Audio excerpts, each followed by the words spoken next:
Hey guys, tonight we're diving headfirst into the muddiest, most regrettable career decision you could ever make: becoming a medieval soldier. Forget the movie battles, the shining armor, the stirring speeches about glory. No, tonight you'll discover why you'd be deader than a doornail in just 24 hours on a real medieval battlefield. Spoiler alert, it's not the arrows you have to worry about, it's everything else. But before you get too comfortable picturing yourself as the next Braveheart, take a second to like the video and subscribe. But only if you actually enjoy this. And please, comment below with where you're listening from and what time it is for you. Now, dim the lights, switch on a fan for that white noise, and get as comfortable as possible. Let's get curious for a second. Have you ever wondered how long you'd survive on a medieval battlefield? Would you even make it through the morning roll call? How does one brush their teeth without toothpaste? Or, let's be honest, teeth. What's for breakfast when the cook is an archer with no culinary experience, and the closest thing to a vegetable is a dirt-covered turnip? Did soldiers really wear armor all day, or did they just use it to store snacks? And how do you even go to the bathroom when your chainmail has no zipper? Would you survive long enough to regret all your life choices? Or would you become part of the world's most unpleasant group photo, the fallen? Congratulations. You've just woken up in 1415, in the middle of the 100 Years' War. Your head hurts, you're covered in something that's probably mud, let's hope, and someone's yelling for you to find your helmet, if you can remember which end it goes on. Let's see how long you last. The sun isn't up, but you are. In fact, you're being kicked awake by someone whose name you never learned, and whose hygiene standards are best described as theoretical. Your bedding? A damp, lumpy sack of straw on cold ground. Your first thought? Maybe if you lie still, you'll get trampled and sent home early, but no such luck. The reality of medieval soldier life means there's no such thing as a snooze button unless you count a muddy boot to the ribs as gentle encouragement. Your first conscious sensation is the smell. It's a sort of communal funk, a special blend of old sweat, damp wool, unwashed feet, and, somewhere in the mix, last night's attempt at fish stew. The air is cold and heavy, and your breath fogs out in front of you, which is ironic, because you'll soon be sweating like a boiled turnip inside your armor. You open your eyes to a world that's all shades of brown and grey. There's a line of boots in your face, some made of leather, others made of hope and leftover scraps.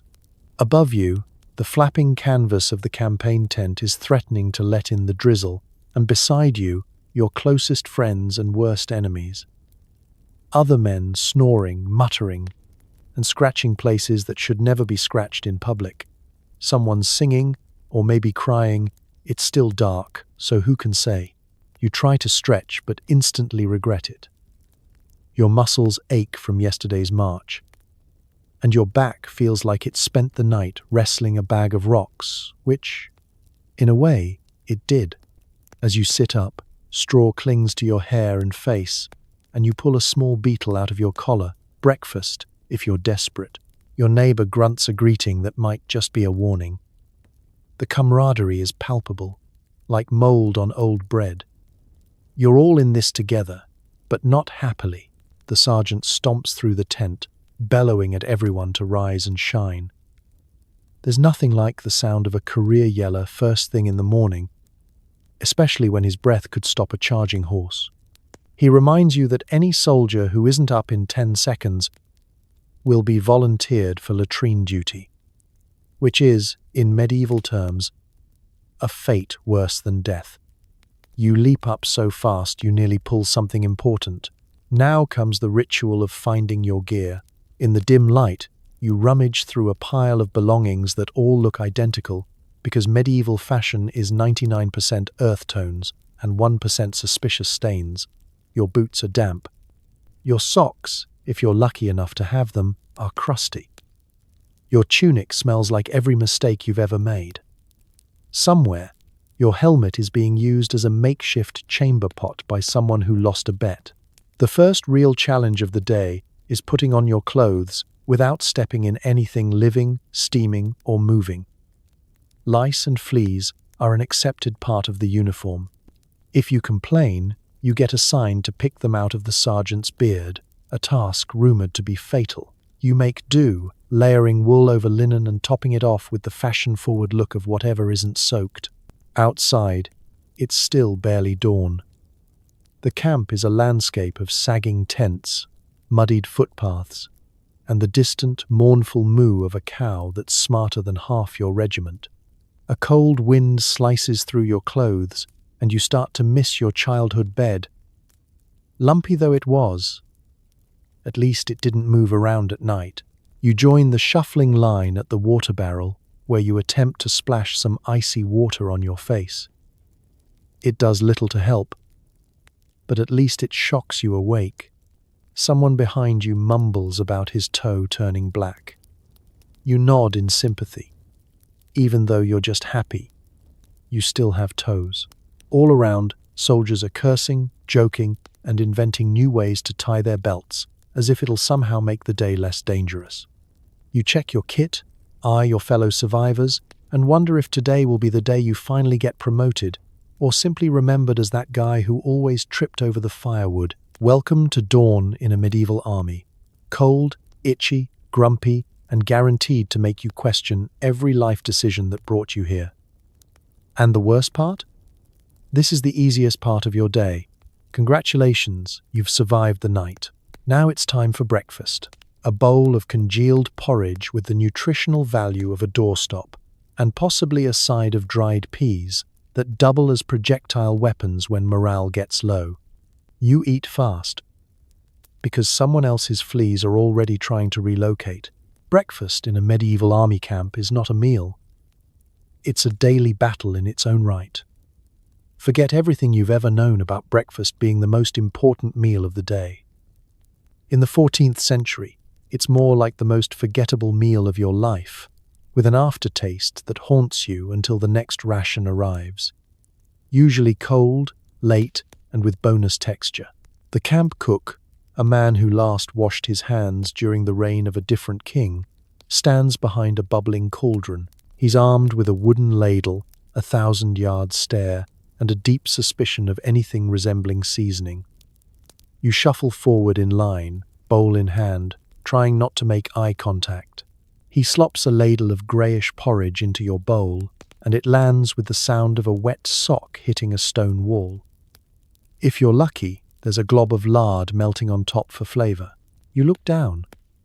It's a mystery mash, some oats, a hint of barley, and the vague suggestion of vegetables, maybe a carrot if someone was feeling generous. Sometimes there are beans, sometimes there are weevils, and sometimes there's a tiny rock for extra crunch. Everyone pretends not to notice. Chewing is mostly optional, because the stuff slides down on its own, leaving a trail of sadness all the way to your stomach. There are no forks, and spoons are for the upper crust, so you make do with a piece of bread as your eating utensil. Well, bread is generous. What you're holding is a fist-sized lump of stale dough, so hard you could use it to patch a wall or bludgeon a rat. You dip it in the porridge, partly to soften the bread, and partly in the hope it'll mask the flavour. Spoiler, it doesn't. Across the fire, your fellow soldiers are choking down their own rations. A few mutter quiet prayers, others attempt humour. Tastes better than my mother-in-law's cooking, one says, to no one's amusement. The older veterans just eat in silence, eyes glazed over, already reliving better meals from a decade ago, when they still had hope and at least one healthy tooth. Occasionally, breakfast comes with a treat, a dried pea or two tossed in as extra rations. Dried peas are infamous in the camp, not because anyone likes them, but because they are harder than optimism in November, and when flung with enough force, can leave a welt. There's an unspoken rule: don't complain about the food, or the peas will fly. The real threat, though, is what happens later. Medieval army food is notorious for what it does to your insides. If you're not doubled over by lunchtime, you're either unusually lucky or possibly made of iron. Porridge might be filling, but it's also slow to digest and fast to ferment. That's why camp latrines are always busy, and the phrase taking cover has a whole different meaning. Sometimes on feast days or after a rare windfall, you might get a sliver of salted meat. Don't get too excited. Meat could mean anything from old pork to something that once oinked, mooed, or hissed. And don't bother asking the cook what it is. His best answer is, don't ask. Drinks? Don't even think about fresh water. The safest thing to drink is small beer, a weak, watery ale that at least kills most bacteria and won't get you drunk before battle. It's the breakfast beverage of champions and children alike. You finish your meal, scraping the bowl for every last glob. Hunger is a relentless companion, and you never know when the next meal is coming. As you hand your bowl back, you wonder if you're braver for facing battle or for eating what's served. So you stand, pat your stomach, and accept your fate. Breakfast has ended. The real fighting is about to begin, and your main weapon is the hope that nothing you just ate comes back to haunt you before lunch. You're handed armor that fits about as well as a toddler's Halloween costume on a grown man. It's heavy, it smells, and there's definitely something alive in the padding. By the time you strap on your helmet, you've sweat out 2 pounds and most of your dignity. The ritual of getting dressed for medieval battle is less about heroism and more about negotiating with a series of increasingly uncooperative objects. First comes the linen undershirt, if you're lucky, and if you're not, it's straight to scratchy wool. You pull it over your head and instantly regret your choices, because every fiber seems to have been designed specifically to irritate human skin. Over this, you layer a thick padded gambeson. Imagine a quilted jacket, stuffed with straw, hair, and the ghost of everyone who's ever complained about chafing. It's meant to protect you from bruises and blisters, but mostly it makes you look and feel like a lumpy mattress with arms. Next comes the chainmail, which someone swears is one size fits all. Spoiler, it doesn't. It's cold, clammy, and weighs more than your average family dog. As you pull it over your head, it catches on your hair and pinches your neck. Every link feels like a tiny, icy handshake from the Reaper himself. Once it's on, you move with the grace of a sack of onions rolling downhill. The mail drags at your shoulders and hips, threatening to rearrange your spine. The only thing keeping it up is a fraying belt you pray will hold until sunset. Then come the leggings, either wool or, if you've truly angered the gods, more chainmail. You wriggle into them, sweating and swearing, because nothing says combat ready like getting stuck halfway and needing 2 friends to tug you free. Medieval leggings offer no support and less privacy. Modesty isn't a concern, survival is. And nothing puts your mind on mortality like the breeze sneaking up your tunic. Armor pieces are distributed by a man with the personality of a boiled turnip. You get what you get. Maybe you score a battered breastplate with dents from the last 3 owners. Maybe it's just hardened leather that smells like wet goat and despair. You strap it on, cinching belts as tight as they'll go. Your arms and legs receive mismatched plates, some rustier than others, some still sticky from yesterday's cleaning. Elbow and knee guards might actually offer protection, or they might pinch so badly you consider removing your limbs entirely. Now for the gloves, known as gauntlets, fashioned from leather, metal, and the medieval world's last ounce of optimism. They are stiff, unforgiving, and only theoretically fit human hands. The only thing harder than putting them on is doing anything while wearing them. Want to hold a sword? Good luck. Want to tie your own shoelaces? Forget it. You'd have better luck juggling eels in a barrel. The final touch is the helmet, a heavy, domed masterpiece that smells like 1,000 years of shared anxiety. The padding inside is soggy from yesterday's sweat and today's rain, but you squeeze it onto your head. Your ears are instantly muffled, your vision narrows, and you realize you can now only see in the directions least likely to be useful. Breathing feels like inhaling through a damp sock. Some designs have a nasal guard that pokes you right in the eye if you look sideways. If your helmet has a visor, congratulations, you've just acquired a medieval sauna for your face. Once fully suited, you try to stand up. Gravity is less a law and more a personal grudge at this point. Moving requires advanced planning and a gentle rocking motion, like a cow trying to rise from a mud puddle. You clank, creak, and rattle so much that subtlety becomes impossible. If stealth was ever an option, it's now a distant memory. But you're ready, or at least as ready as anyone could be for a day of swinging swords, dodging arrows, and praying your armor lasts longer than your optimism. In the end, medieval military fashion isn't about looking good. It's about not dying fast. And sometimes that's the only style that matters. Ever tried to relieve yourself while wearing 50 pounds of metal?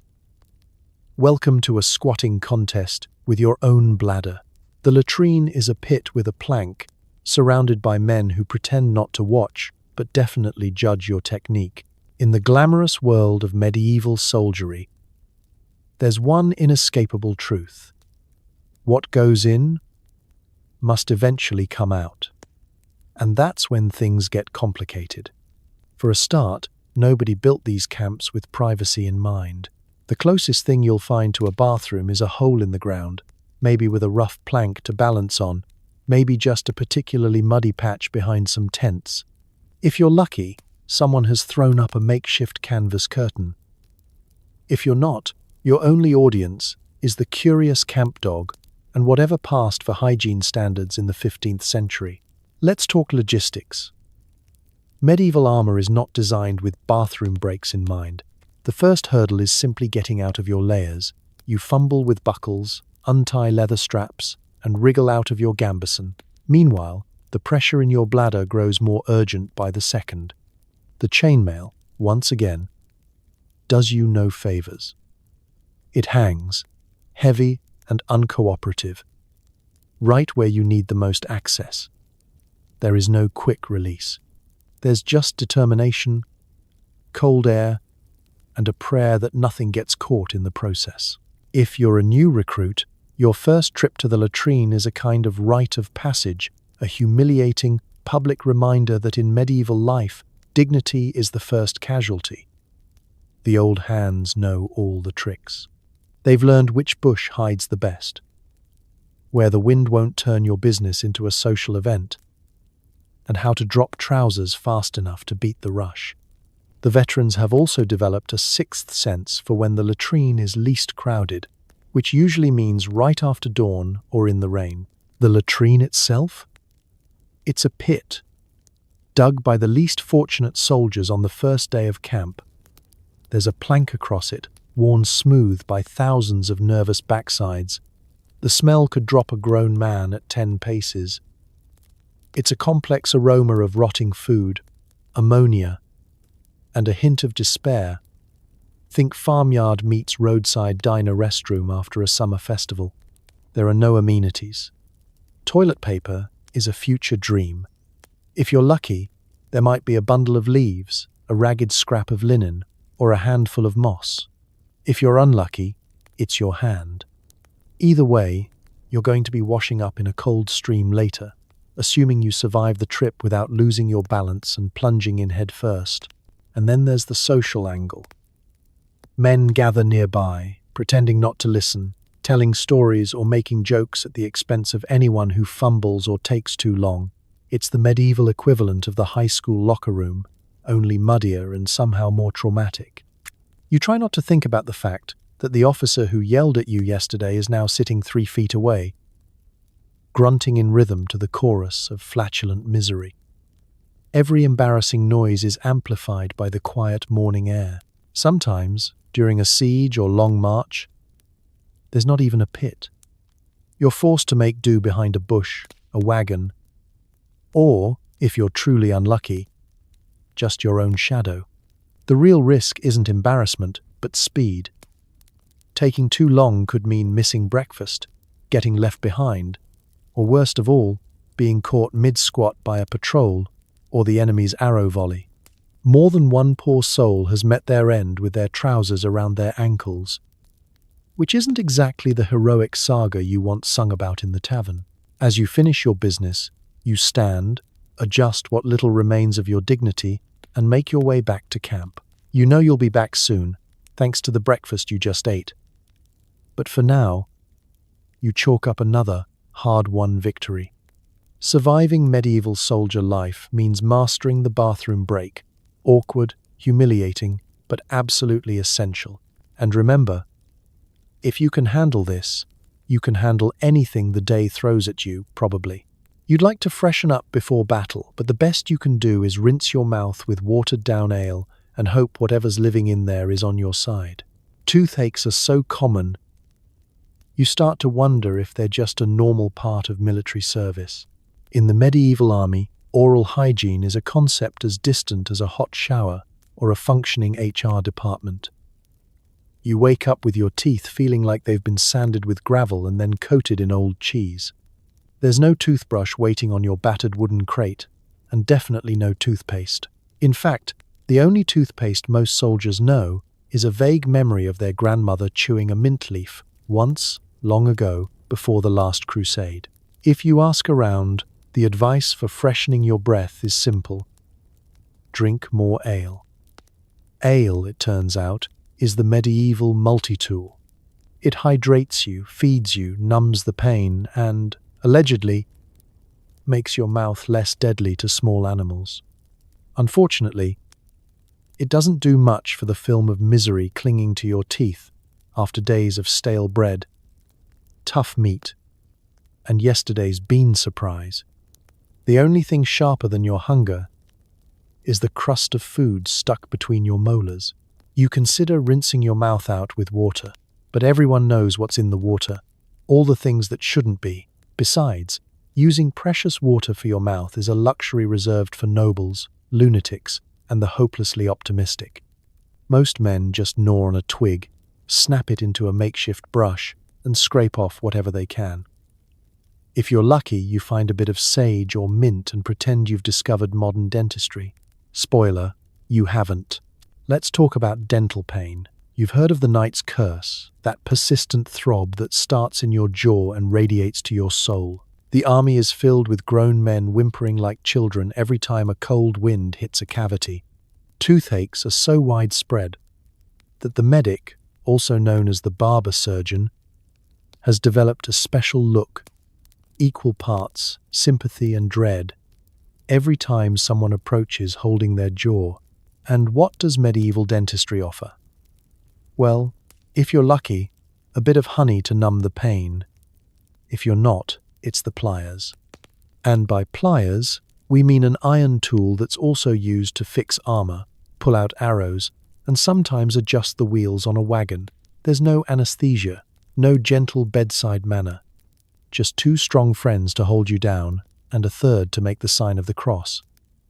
Extraction is quick, brutal, and always followed by a round of applause from those still waiting for their turn. The good news? The pain in your mouth is instantly replaced by pain somewhere else. So at least you're not bored. Don't bother complaining to your sergeant. If you ask for a day off due to a toothache, you'll get laughed at, assigned to shovel latrines, or told a long story about how real men don't mind a little oral rot. The truth? Everyone minds.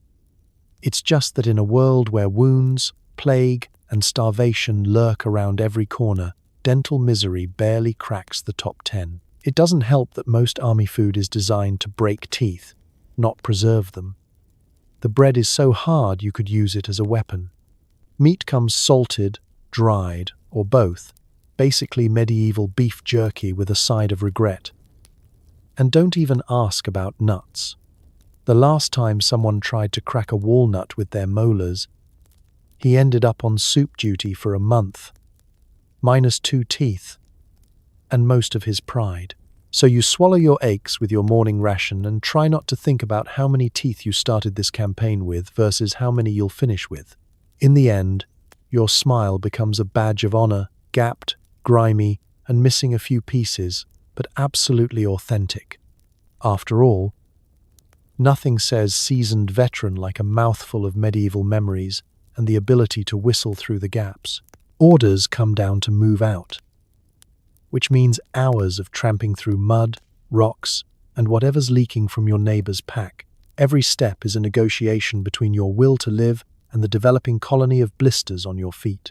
You think marching will be simple. How hard could it be? Just put one foot in front of the other, right? Wrong. Marching as a medieval soldier is less about glorious adventure and more about grinding tedium and low-level pain, stretched across endless, undulating countryside. You don't so much march as trudge, your feet sinking in mud with every step, while your armor pinches and your pack cuts new grooves into your shoulders. The day starts with someone yelling, usually the sergeant, who treats punctuality as a moral virtue. "Fall in," he roars, as if volume alone can cure blisters. You scramble to assemble your kit, which feels heavier than you remember. Probably because it's now absorbing water like a sponge. The air is thick with the mingled scents of damp earth, sweat, and hope that's just beginning to curdle. The first mile is manageable. You chat quietly with your neighbors, swapping stories, or at least making vague noises that sound like camaraderie. The sun's not too high, and you haven't yet stepped in anything warm and mysterious. But soon, conversation dries up, replaced by the rhythmic squelch of boots in mud and the increasingly creative curses as someone discovers a hidden pothole or steps in something left behind by the baggage train. By mile 2, your feet are already rebelling. The boots, generously described as leather, have the flexibility of a brick and the comfort of an old cheese grater. Each step produces new blisters, old blisters, and blisters you'll only discover later when you peel off your socks and meet your new roommates, pus and regret. If you're lucky, you find a stick to lean on. If not, you develop a limp that, in medieval fashion, is considered character building. You soon learn that the biggest enemy isn't always the soldiers across the field.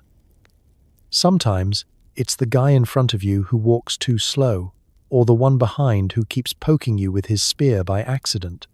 Occasionally, the line slows to a crawl so the baggage wagons can catch up, and the whole army unleashes a collective groan that echoes for miles.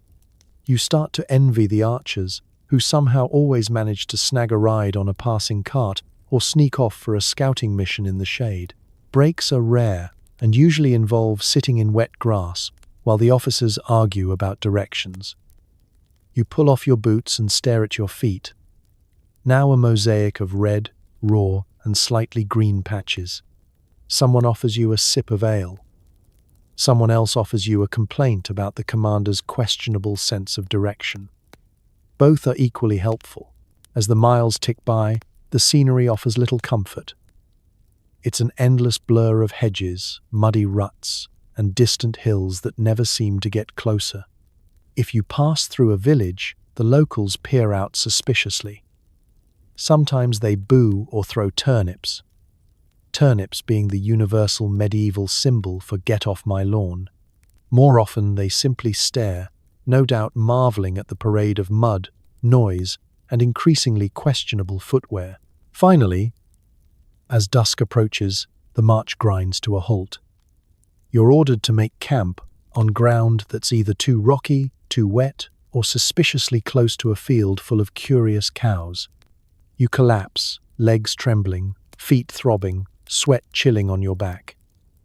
The sergeant says, "Well done, men," as if you've accomplished something noble. You know better. Today's triumph was simply not sitting down and refusing to move. That, in medieval times, is what passes for victory. And tomorrow, it starts all over again. You're thirsty, but the only water available looks like it's been filtered through the laundry of an entire village. You drink it anyway, because dehydration will kill you faster than the bacteria, usually. The medieval soldier's relationship with water is, at best, complicated. On the one hand, you need it to survive. On the other, every time you fill your battered tin cup, you're basically spinning the wheel of misfortune. The nearest stream might sparkle in the morning sun, but up the bank, you'll find a trio of oxen cooling their hooves, a group of archers rinsing questionable wounds, and someone's child using the water for target practice. This is not what modern folks would call spring-fed mountain purity. This is a medieval soup, unfiltered, and not even remotely gluten-free. The camp tries to boil water when it can, but boiled often just means lukewarm and now flavored with ashes from the fire. The result? A beverage that's as likely to hydrate you as to send you sprinting for the nearest latrine, which, as we've discussed, is a lottery no one wants to win. You've heard tales of men braver than you falling to their knees after a single swallow, groaning about curses, bad omens, or last night's pottage. You learn to drink with caution, nose pinched, eyes squeezed shut, and hope whispered like a prayer. Because of this, the real drink of choice is small beer, an extremely weak ale, barely alcoholic, but at least boiled during brewing.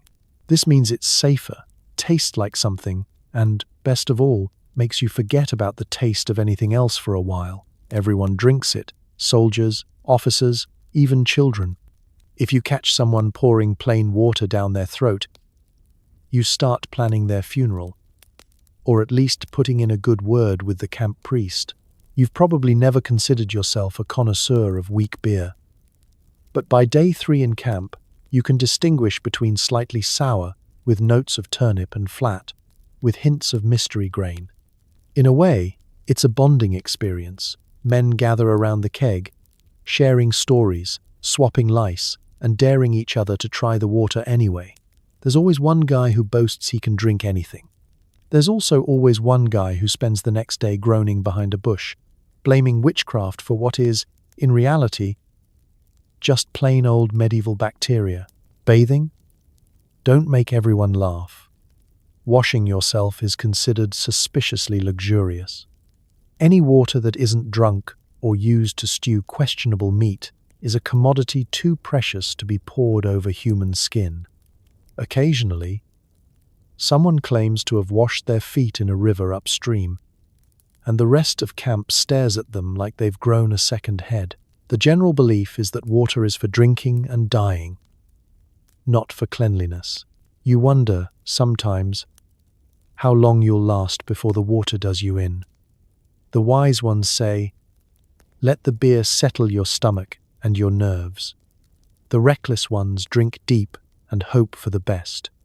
If you're really desperate, you might try to catch rainwater in your helmet, but given the camp's hygiene, the helmet probably adds more microbes than it removes. Some officers, believing themselves clever, order the men to take water only from the wells. Unfortunately, the wells are few and heavily contested. There are rumors of men getting into fistfights over who gets to use the bucket first. Even then, a good medieval well is still a roll of the dice. Sometimes you get clear water, sometimes you get a tadpole, and sometimes you get the taste of rusty iron and regret. The truth is, the threat of dehydration and dysentery are just background noise to a medieval army. You march, you sweat, you drink, you hope. And as you lift your battered cup of dubious liquid to your cracked lips, you make the silent pact every medieval soldier makes. If this doesn't kill me, maybe the enemy won't either. So cheers, soldier, drink up, and may fortune and your intestines favor the bold. The quartermaster hands you a sword that's older than most trees. It's blunt, rusted, and possibly haunted. Your shield is mostly woodworm and wishful thinking, but hey, at least you have something to point at the enemy. Arming yourself in a medieval army isn't about getting the best gear. It's about getting whatever's left, whatever didn't break last week, or whatever the quartermaster dislikes the least. Weapons are handed out with all the ceremony of receiving a parking ticket. The quartermaster himself is a grizzled veteran with a missing tooth and a nose that looks like it's lost more fights than you'll ever see. He sizes you up, grunts, and slaps a sword into your hand that's so dull it could be used as a butter knife, if you had any butter. You give it a test swing. The blade wobbles in the hilt, the balance is non-existent, and there's an odd notch near the tip that suggests this weapon has already retired several former owners one way or another. She's a beauty, the quartermaster lies, scratching himself. Treat her well, you nod, because it's either this or nothing. You're not about to argue with a man who keeps axes under his cot and has named all his boils. Then comes the shield. Your one protection against a world filled with arrows, swords, and uncoordinated friends. Your shield is at best an afterthought. It's a wooden plank covered with cracked hide, some faded paint, and more than a few suspicious stains. If you tap it, dust puffs out like ancient memories. The strap on the back is adjustable, which in this case means it's attached with hope and the kind of knot sailors would reject on principle. If you're lucky, or unlucky, enough to get armor-piercing weapons, you might get a pike. Pikes are essentially very long spears designed to poke enemies before they can poke you. The downside is you now have to carry something twice your height, which instantly makes you a target for every sergeant who needs someone to volunteer for the front row. Archers get longbows or crossbows, neither of which are easy to use. The longbow takes years of training, which you don't have, so you make do with squinting and hoping. Crossbows are slower but require less skill, unless you count the skill of not accidentally shooting the man next to you. You check your belt for backup weapons. Maybe a dagger, blunt of course, or if you're truly unlucky, just a sharpened stick. Some men tie old horseshoes to ropes, reasoning that anything swinging fast enough will ruin someone's day. If you find a rock that fits nicely in your hand, congratulations. You're officially armed for close quarters negotiations. The other soldiers line up for inspection. It's less parade, more junk sale. Swords with missing tips, axes with splintered handles, morning stars that have seen better centuries. The sergeant walks past, glancing at each of you, occasionally rapping a blade or shaking a shield. If your weapon fails the wave it in the air and hope it doesn't snap test, you get sent to the back for repairs, which usually means someone hits it with a rock until it looks less embarrassing. There's an odd camaraderie here. You show off any strange marks on your weapons as if they're family heirlooms. See this dent? Got it at the siege of nowhere. Oh, this notch? That's from when I tried to open a wine barrel. Don't ask. It's a ritual of acceptance. Everyone's gear is terrible, but at least it's equally terrible. Before battle, you find yourself compulsively checking your weapon. Is the sword still attached to the hilt? Does the shield still have a front? Can you swing your pike without impaling a friend? Every inspection is an act of faith and futility.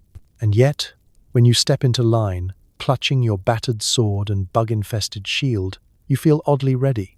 You may not have the finest weapons, but you have something more important, a sense of humor, a small chance, and the knowledge that no one else's equipment is any better. And in medieval war, that's about as good as it gets.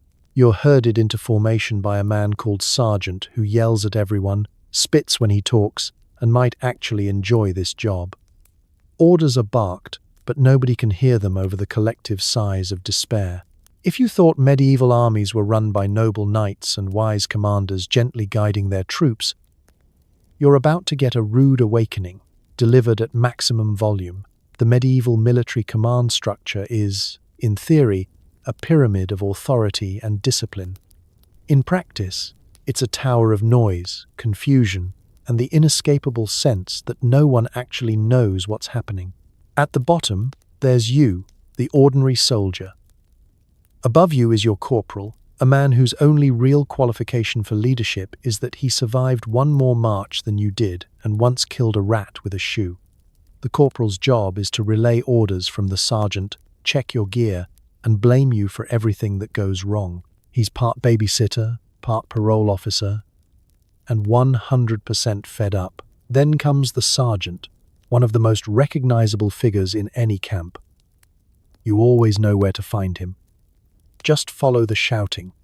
The sergeant is a professional shouter, with lungs of iron and a vocabulary that could peel the paint off a church door. He's up before dawn, stalking through tents, yelling at everyone to get up, line up, stand up, don't mess up. He shouts you into formation, shouts you into breakfast, shouts you out of the latrine. He is, in many ways, the medieval world's answer to the alarm clock, minus the snooze button, and plus a boot to the backside. Above the sergeant is the lieutenant, a man you might glimpse once a week, usually at a distance, usually on horseback. The lieutenant is responsible for passing down the captain's orders, looking important, and making notes on a wax tablet that may or may not actually contain words. His primary skill is pretending he's about to do something useful, then disappearing whenever trouble appears. The captain, meanwhile, is a figure of mystery and suspicion. He has a tent, a table, and sometimes a proper chair, luxuries the common soldier only dreams of.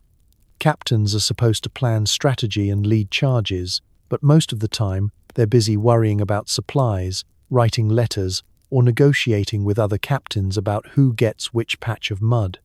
You see him at roll call, where he reads out your name, incorrectly, and then returns to the serious business of avoiding eye contact with the men who'll actually be doing the fighting. At the top is the noble or knight in charge, often a lord, sometimes a prince. Occasionally someone who bought their way into command and knows even less than you do about actual soldiering. They deliver speeches about honor, courage, and doing your duty for king and country, usually from a safe distance, and always while wearing far cleaner clothes than anyone else in camp. Their most important task is to stay alive, so the battle can be called a success, even if everyone else goes home in a wheelbarrow. Orders travel down this rickety ladder in a cascade of shouting, hand-waving, and, occasionally, interpretive dance. By the time a command reaches you, it's changed shape 3 times and may have lost all connection to reality. Hold the line becomes, stand over there, which morphs into, why are you standing there? Move. No matter the day, no matter the battle, the shouting never stops. You're yelled at to line up, to march, to duck, to charge, to run away, only officially called a tactical withdrawal, and to be ready for whatever happens next. You never quite know who's yelling, or why, but you learn to keep your head down and nod at appropriate moments. In the medieval army, confusion is just another weapon, and yelling is how you keep from falling asleep. So when you hear that bellowing voice, remember, it's not personal, it's tradition, and nobody ever got in trouble for shouting too much. Just for not shouting loud enough. The archers are lining up for morning practice, which means you want to stand very far behind them. Arrows are flying everywhere, some in the right direction, others in a less fortunate trajectory. You wonder if the first casualty will even be the enemy. Archery practice in a medieval army camp is less a military exercise and more a daily exercise in risk management. The sound of bowstrings twanging echoes across the field as men, some experienced, most not, line up with their longbows, crossbows, or whatever vaguely pointy projectile launcher they were issued this week. The air crackles with anticipation and, if you're standing nearby, raw survival instinct. It's not that medieval archers are unskilled. Some are downright legendary. But most are just trying not to embarrass themselves in front of the sergeant. The longbow itself is taller than some of its owners, requiring arms like tree trunks and a willingness to ignore shoulder pain. Training takes years, and most soldiers have been holding a bow for just about as long as it takes to regret it. The rest rely on hope, muscle memory, and a small prayer whispered to Saint Sebastian, patron saint of not getting accidentally shot by your friends. Targets for practice are set up at what feels like an optimistic distance, usually stuffed sacks or boards with faded rings painted on them. In theory, everyone aims for the center. In reality, Arrows thud into the dirt, the hay, a nearby tree, or, in the worst case, go sailing off in a direction that prompts a round of nervous laughter and immediate head counting. Every now and then, a particularly enthusiastic recruit will let an arrow loose before anyone is ready. This is why the number one rule of archery practice is never stand in front of, or beside, or, frankly, anywhere within a 90-degree arc of the shooting line. The phrase friendly fire isn't just a joke here. It's a statistical inevitability. For the crossbowman, things aren't much safer. Crossbows take an eternity to reload. And nothing builds tension quite like watching a man struggle to cock his bow with a bent crank and then misfire straight into his own boot. The lucky ones merely lose a chunk of leather. The unlucky ones get to explain the injury to the camp surgeon, who considers crossbow toe a personal annoyance. The sergeant stalks behind the line, roaring encouragement and creative insults in equal measure. He tells everyone to aim true, pull harder, and try not to take out your own squire. He demonstrates flawless form, then walks away right before the arrow practice resumes at a much lower standard. Meanwhile, the non-archers, everyone else, take this time to scatter as far as possible, pretending to fetch water, check equipment, or inspect something very interesting far across the field. There's an unspoken understanding that proximity to the archery range is the leading cause of non-battle-related injuries in camp. Only the bravest or the most foolish stick around to watch, usually in hopes of seeing someone lose a bet and have to run across the range in their underpants. Despite the chaos, there are moments of brilliance. Every once in a while, an arrow finds its mark. The camp erupts in cheers, the archer struts for the rest of the day, and everyone else tries to remember how he did it. But for every bullseye, there are 10 more arrows buried in someone's stew pot, firewood pile, or unlucky chicken. Archery practice is more than just preparation. It's the medieval version of quality control. The better you get, the fewer times you have to replace your hat. As for battle readiness, well, it helps to know that at least some of the arrows will go in the right direction when it matters. So, if you hear the call for morning archery, do yourself a favor.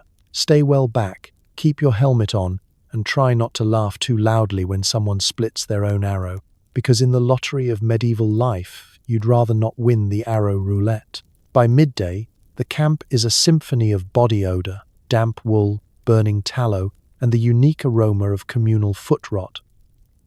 You never get used to it. You just lose the will to complain. Let's set the scene. The sun is high, your armor is baking, and every soldier around you is radiating their own unique blend of eau de medieval misery. There's no escape. Wherever you go, by the cook fire, the water barrels, or the tent where someone's trying to repair socks with twine and prayer, the air is thick with scents that would make a skunk consider a career change. First, there's the sweat. Medieval soldiers sweat early, often, and in quantities that seem physically impossible. The combination of wool, leather, and sheer panic creates a damp greenhouse effect under your armor. By noon, your shirt is stuck to your back, your socks are a tragic soup, and you're pretty sure your armpits have achieved sentience and are plotting their own escape. Then there's the feet. Oh, the feet. After hours of marching through mud, manure, and questionable puddles, the average soldier's boots are less footwear and more portable swamp. Blisters pop, toes go numb, and the air in the tent becomes so dense you can almost taste it. Soldiers tell horror stories of trench foot and camp rot.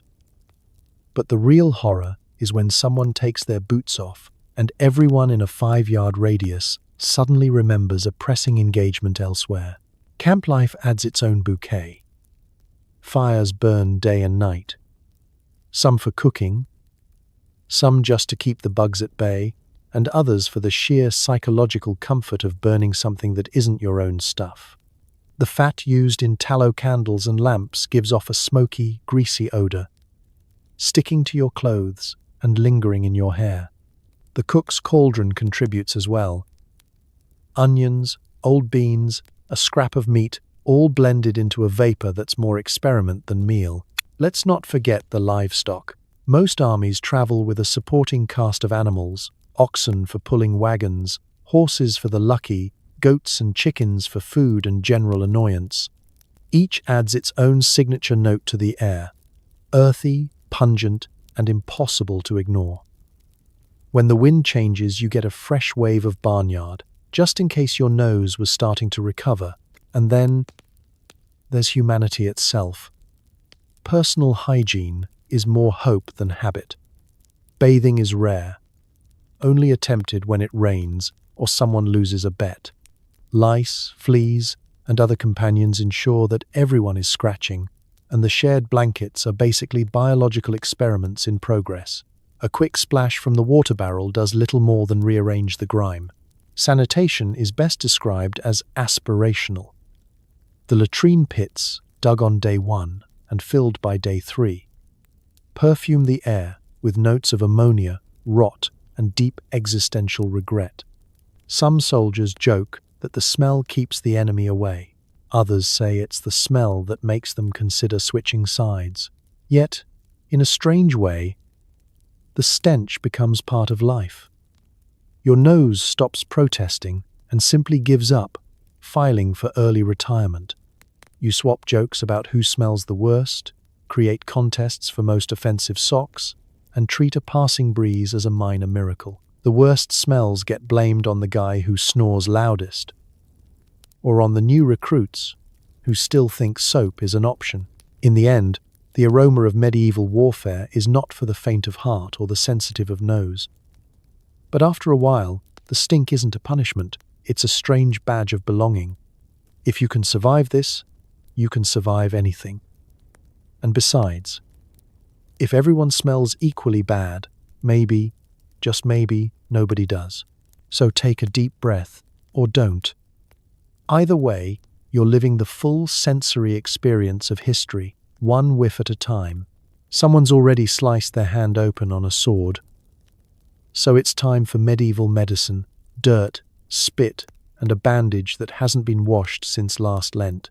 The camp barber surgeon looks at you and asks, "Which limb do you least need?" Medieval medicine is the art of improvisation, guesswork, and a healthy disregard for germs. As soon as there's a scrape, a gash, or a suspiciously swelling toe, you're directed to the surgeon's tent, a place where hope goes to die and blood stains the floorboards in permanent tribute to yesterday's patients. The doctor is often a multitasker.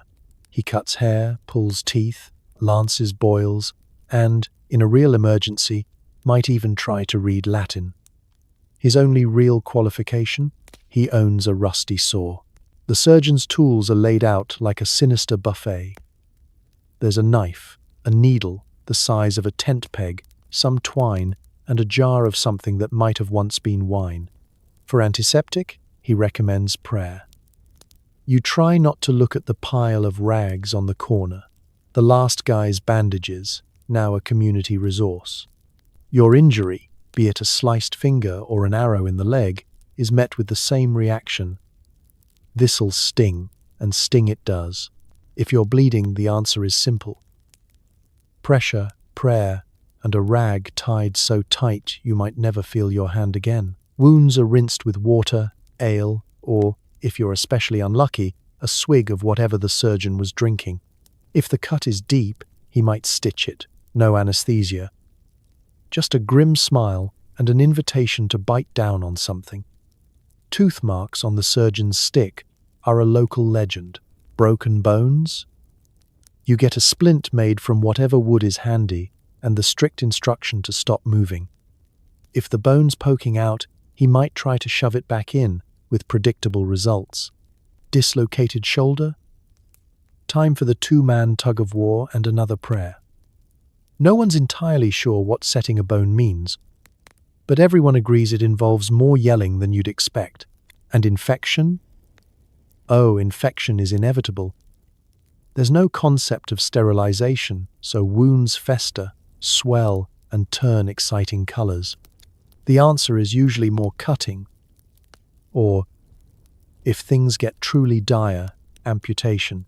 Amputation is the medieval equivalent of turning it off and on again, a last resort, requiring lots of strong men to hold you down and a surgeon who's seen too much. Survival is 50-50, but hey, you'll get a nickname out of it. Pain relief is a joke.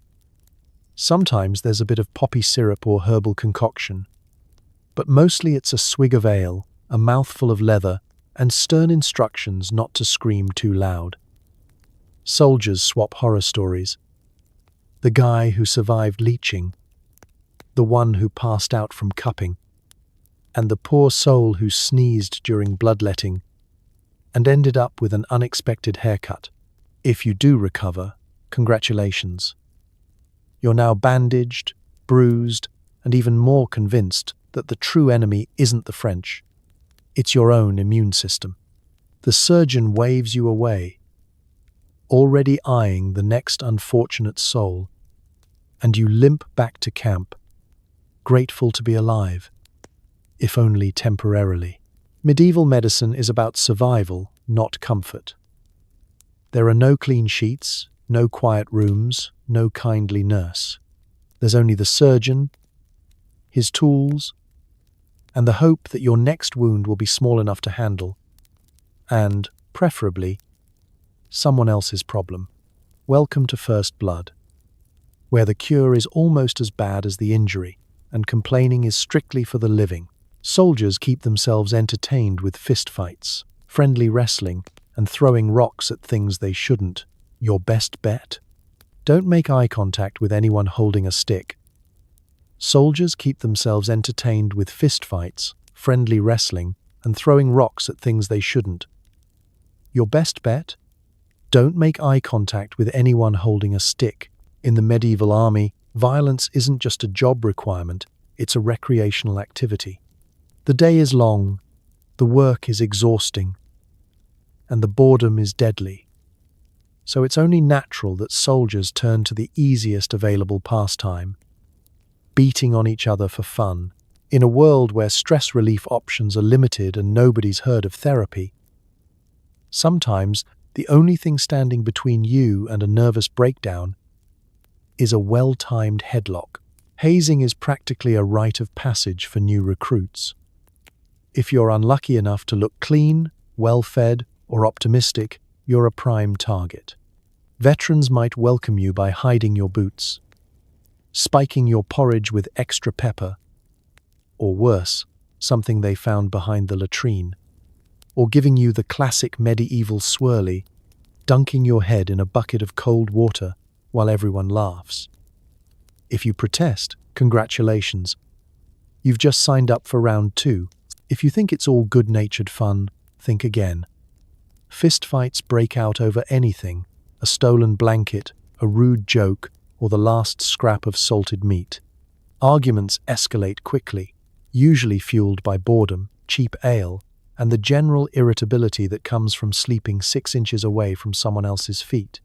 The fights themselves are rarely elegant, more flailing than form, more shouting than strategy. The official rules? There are none. If someone taps out, everyone stops, unless it's a Tuesday, in which case all bets are off. Wrestling is technically training, but nobody's fooling anyone. The sergeant claims it's to build strength and improve morale, but mostly it's an excuse to see who can toss who into the mud. Some men actually have moves, farm-bred grapplers who can take down a bull, and others just hold on for dear life, praying they don't get thrown into the cook fire or the nearest puddle of suspicious origin. Victory brings bragging rights and maybe a slightly less terrible place to sleep. Defeat brings mockery, and possibly a new nickname involving pigs. Projectile contests are a camp favorite.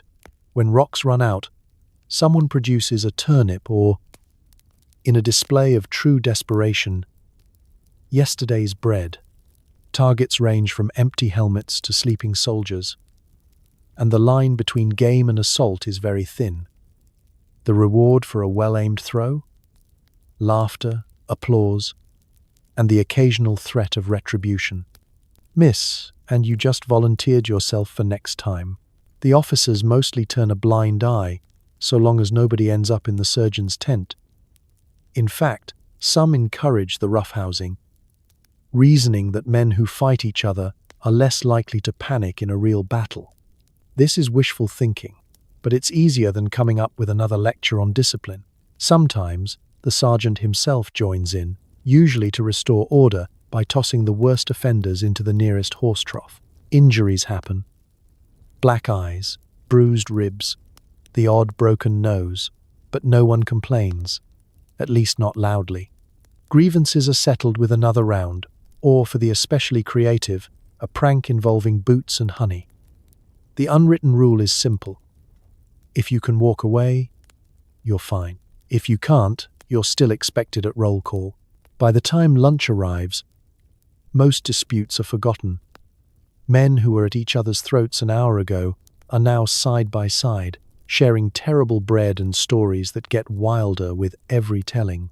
In the medieval army, violence isn't personal. It's just another way to pass the time before the next round of actual fighting. And sometimes, it's the only thing keeping you sane. Rain turns the camp into a swamp, while sun bakes you in your own juices. Armor acts as a portable sauna in July and a refrigerator in December. Either way, you're marinating. Rain turns the camp into a swamp, while sun bakes you in your own juices. Armor acts as a portable sauna in July and a refrigerator in December. Either way, you're marinating. In the medieval army, you quickly discover that your greatest enemy is not the opposing force, but the weather.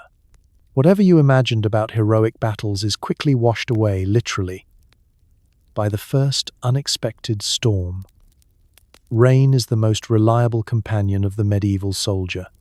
It arrives with no warning, soaks your blanket, fills your boots, and turns the camp into a sticky mess where every step is a gamble between mud, manure, and losing your shoe entirely. Tents leak, fires sputter, and the smell of wet wool permeates everything. Even your bread gets soggy, taking on the flavor and texture of disappointment. Cold is a different beast. It creeps in overnight, stealing away any warmth you thought you had. Breath fogs in the morning air, fingers freeze to sword hilts, and noses drip in a sad tribute to your failing morale. The fire, once the center of camaraderie, becomes a battlefield of its own, as soldiers jostle for a spot close enough to avoid frostbite, but not so close as to singe their already threadbare socks. On the coldest nights, you lie awake shivering, teeth chattering, wondering if you'd rather face an enemy arrow or just be allowed to hibernate until spring. Then there's heat. Medieval summer is not the gentle, sunny haze you remember from paintings. The sun turns armor into a torture device. Metal plates become griddles. Wool tunics become sweat lodges. Sweat runs down your back, pooling in places best left unmentioned, and the urge to strip down and run for the nearest stream grows stronger with every passing hour. If you dare remove your helmet for relief, the glare off someone else's shield nearly blinds you, and the flies descend like a biblical plague. Dehydration sets in before noon, and you start daydreaming about snow, conveniently forgetting last winter's frostbitten toes. Wind is a wild card, unpredictable and rarely helpful. Sometimes it brings the welcome smell of a distant bakery. More often, it whips the campfire smoke directly into your eyes or flings your only dry blanket into the nearest ditch. On really unlucky days, it combines with rain to deliver horizontal misery, soaking you from eyebrow to ankle no matter how tightly you huddle under your cloak. The only constant is discomfort. Weather in the medieval army isn't a backdrop. It's an active, hostile participant in every campaign. It shapes your mood, your meals, even the outcome of battles. Sieges stall for months because rivers flood or roads become impassable. Marches grind to a halt as wheels sink into mud. Weapons rust, bread molds, and spirits plummet with the barometer. Superstitions bloom wherever the weather does. Some blame the sergeant for cursing the sky with his foul language. Others swear by lucky charms or odd rituals, wearing a particular sock, never speaking to the cook on foggy mornings, or spitting 3 times whenever thunder rolls. Everyone becomes a reluctant meteorologist, squinting at the horizon and muttering dire predictions based on the way the crows are flying. But no matter how many times you pray for sunshine, curse the mud, or fantasize about a gentle breeze, the weather remains stubbornly indifferent. In the end, you accept it. Every day in the army is a new entry in the world's least appealing almanac. You don't fight the weather, you survive it. And if you're lucky, you'll live to complain about it. Which, in medieval terms, is practically a victory. The best way to boost morale is to find someone more miserable than you, which gets harder every hour. Rumors swirl about food, about pay, about the enemy.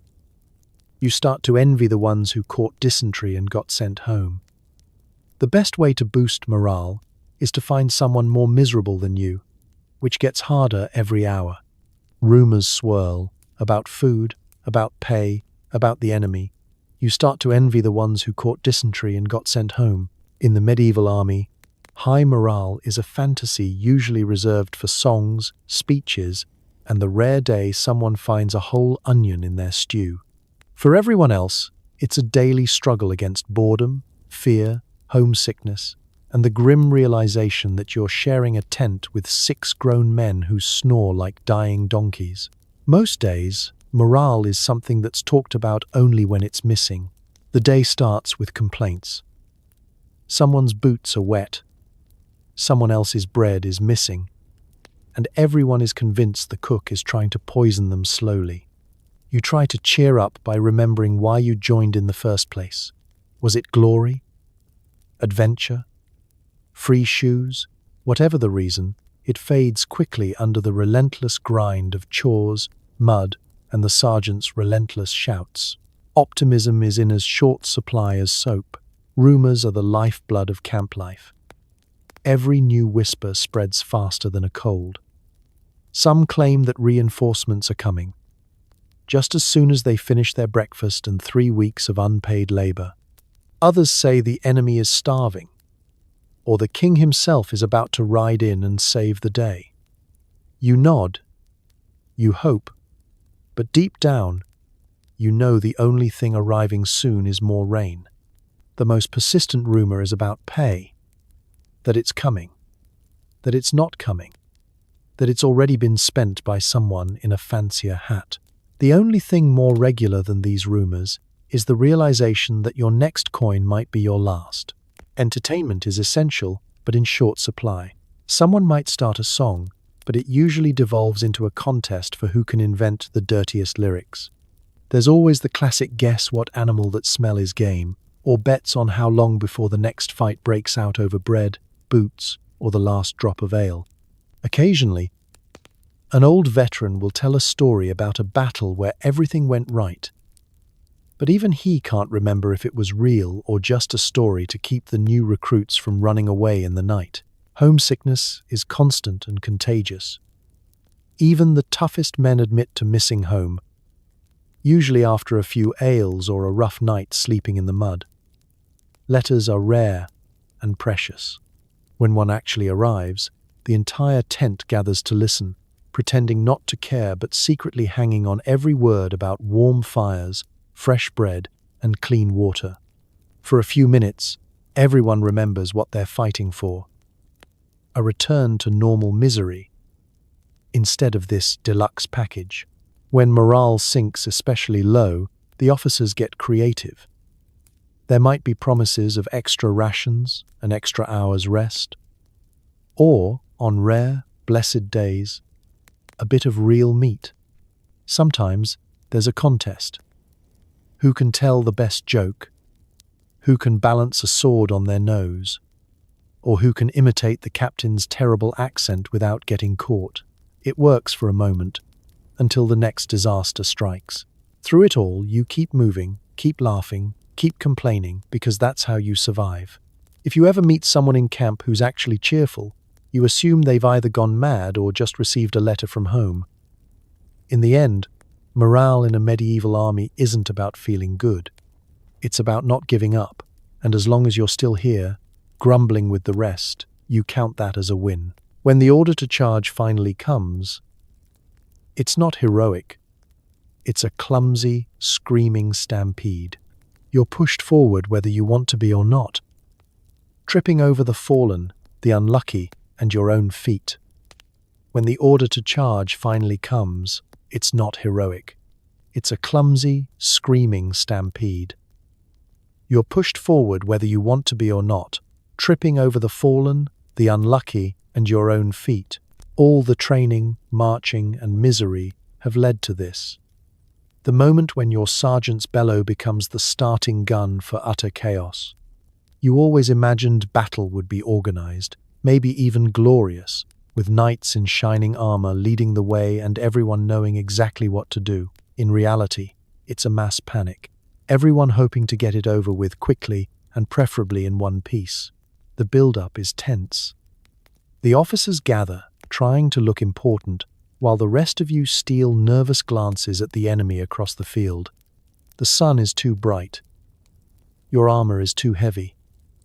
And the ground between you and the enemy is much too open for comfort. There's no stirring speech from the captain. He's either praying, hiding, or still working out which side is which. Instead, the command comes as a scream, "Charge!" What happens next is less brave advance and more collective anxiety attack.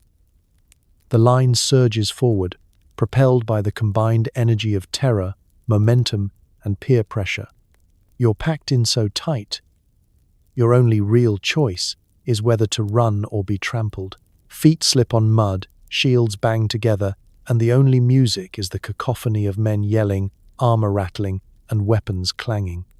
In the chaos, all you can do is keep moving and hope nobody notices you're more likely to hit your own foot than the enemy. Time loses meaning in the middle of a charge. You could be running for 10 seconds or 10 minutes.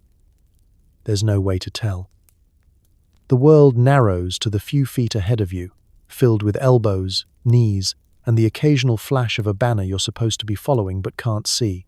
Somewhere up ahead, you hear arrows hissing, men screaming, and the unmistakable sound of someone regretting their breakfast. The ground is its own enemy. Every step is a new hazard. Potholes, discarded shields, and the bodies of those who tripped or didn't duck fast enough. Someone loses a boot and keeps running. Someone else loses their nerve and is swept along anyway. It's a stampede of desperation, half run, half fall, and 100% adrenaline. You barely have time to think, let alone strategize. Your orders are simple. Don't stop, don't fall, and try not to be the first to reach the enemy, or the last. The men around you aren't thinking about honor or valor. They're thinking about surviving the next 5 seconds. Sword in hand, shield up, you charge ahead because there's nowhere else to go. When the two armies finally collide, it's nothing like the stories. There's no clean clash, no epic duel, just a messy tangle of limbs, mud, and noise. Weapons swing wildly, shields bash together, and every instinct is screaming to keep your head down and your feet moving. The only thing more dangerous than the enemy is the confusion itself. Somewhere in the chaos, you catch a glimpse of the sergeant, still yelling, still somehow in the thick of things. You realize with a strange comfort that nobody here really knows what's happening, least of all the men in charge. Everyone is just trying to survive the first terrible moments of battle. When the charge finally slows, you find yourself gasping for breath, heart pounding, covered in sweat, mud, and maybe someone else's lunch. The chaos isn't over, but you're still on your feet. And in a medieval battle, sometimes that's the only victory that matters. You hear a sound like rain, but sharper, arrows falling from the sky. There's no strategy except duck and pray. Someone next to you drops, and you're suddenly grateful for every inch you are below average in height. The first time you hear the infamous hiss of arrows overhead, it doesn't register as a threat.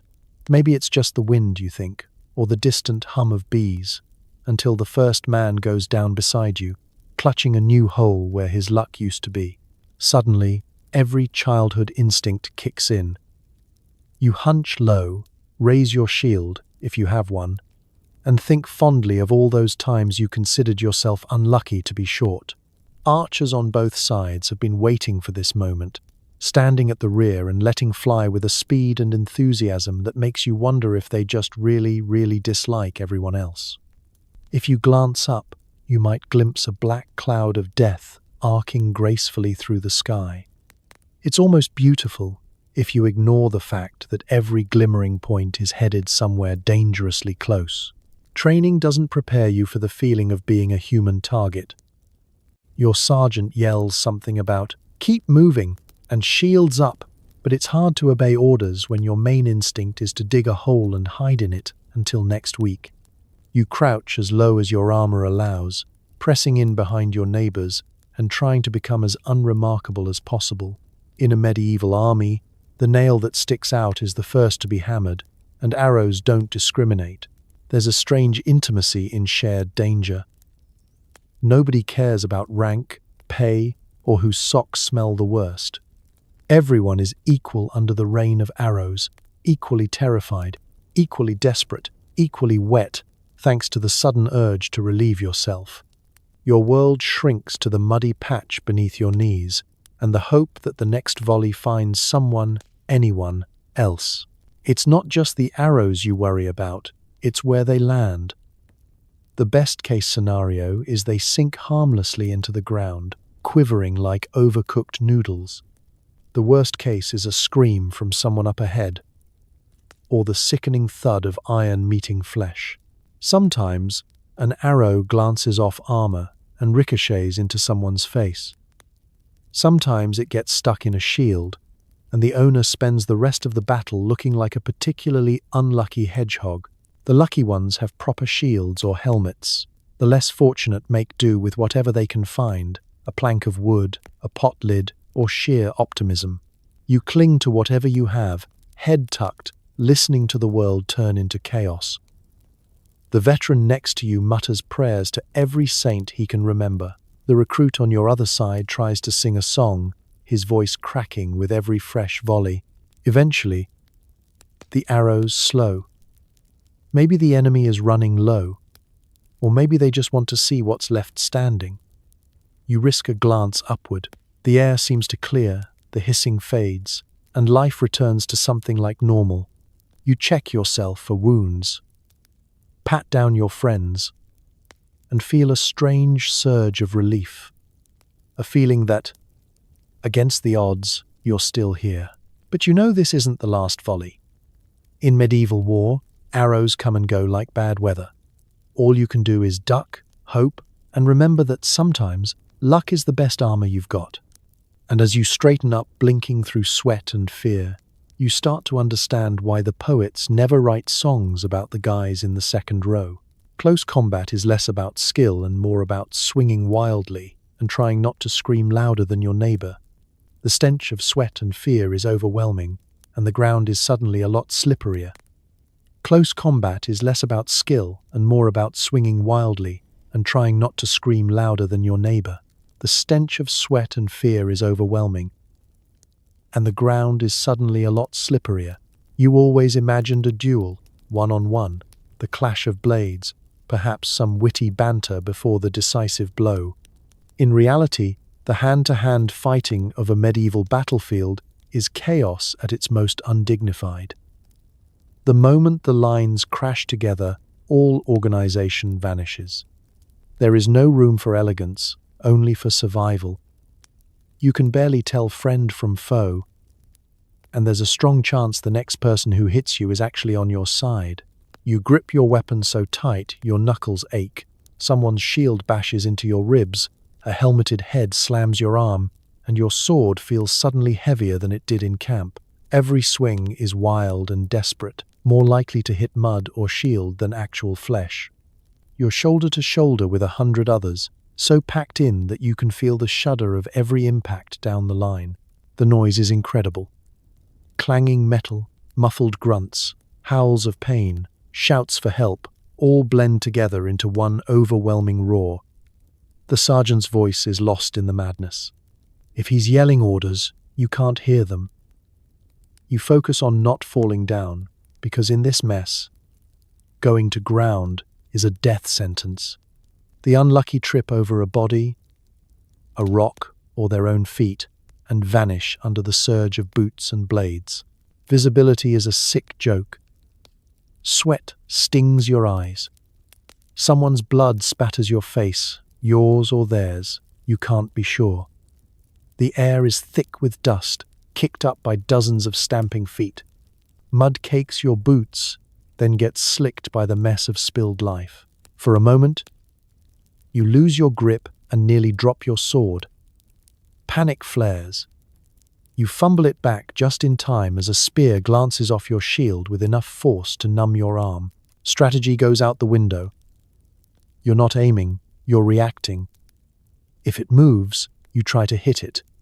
If it hits you, you hit it back. Sometimes, you're just pushing and shoving, wrestling for space with strangers whose faces you'll never see. Occasionally, two fighters lock weapons and just shove at each other, each too exhausted to do anything but glare and drool. And then there's the terror. No matter how brave you thought you were, the first real taste of hand-to-hand combat shreds your nerves. You're breathing fast. Your heart hammers in your chest, and every second feels like a year. Someone is screaming, maybe it's you. For a moment, you can't hear anything but the rushing in your own ears. Every so often, a gap opens up. Someone ahead stumbles, and you lurch forward, gasping for air that smells of iron, sweat, and something much worse. There's no time for heroics. You swing, bash, push, and pray over and over, until your arms are lead and your legs threaten to give way. And just like that, it's over. Or at least, this part is. The line shifts, the surge moves on, and you find yourself still standing, miraculously whole, or at least mostly so. You check yourself for wounds, check your neighbors, and share a glance that says, "We made it, barely." Hand-to-hand fighting isn't about honor or skill. It's about panic, luck, and stubbornness. If you make it through, congratulations. You've survived one of history's worst group activities, and you've got the bruises to prove it.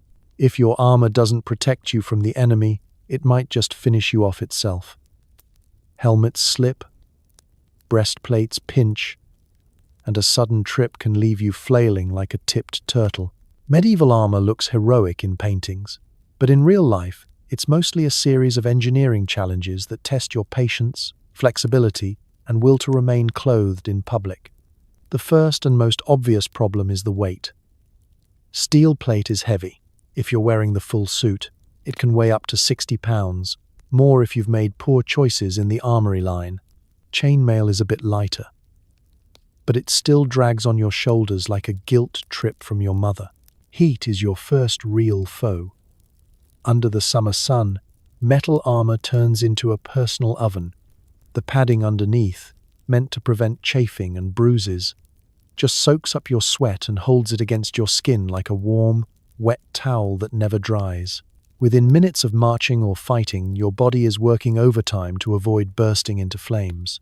You start to fantasize about shade, a breeze, or just the sweet relief of taking it all off, until you remember that doing so mid-battle isn't really an option. Then there's mobility. Armor designers clearly believed that the most important thing in battle was to restrict every joint as much as possible. Knees and elbows bend, sort of, but crouching, sitting, or even raising your arms above your head is a complicated dance of grunts, awkward angles, and hope. If you drop something, you face the eternal question. Bend over and risk splitting your greaves, or leave your dignity and your lunch behind forever. Tripping is inevitable. In the chaos of battle, the ground is a mix of mud, bodies, discarded weapons, and whatever else history has left lying around. When your foot catches on something, and it will, you tumble forward, arms outstretched, hoping the padding breaks your fall. Rolling over is possible, but not graceful. Getting up is a group project, Sometimes you need a friend, a stick, or the intervention of fate itself. Meanwhile, the enemy is probably too busy laughing to take advantage. Then comes the accidental nudity. Armor is held together by straps, buckles, and a generous helping of optimism. A loose strap here, a broken buckle there, and suddenly you're displaying more than just your fighting spirit. A breastplate slips, revealing a patch of undershirt. A greave comes loose, and now your bare shin is the star of the show. Worst case, your belt gives way, and you're left with your tunic bunched around your waist while your comrades applaud or jeer. Forget about impressing the local villagers.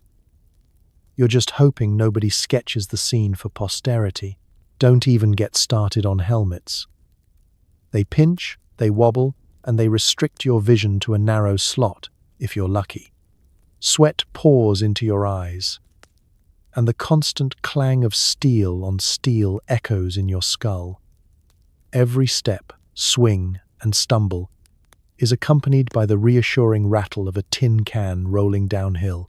By the end of the day, you're bruised, overheated, and longing for a life that involves less metal and fewer public embarrassments.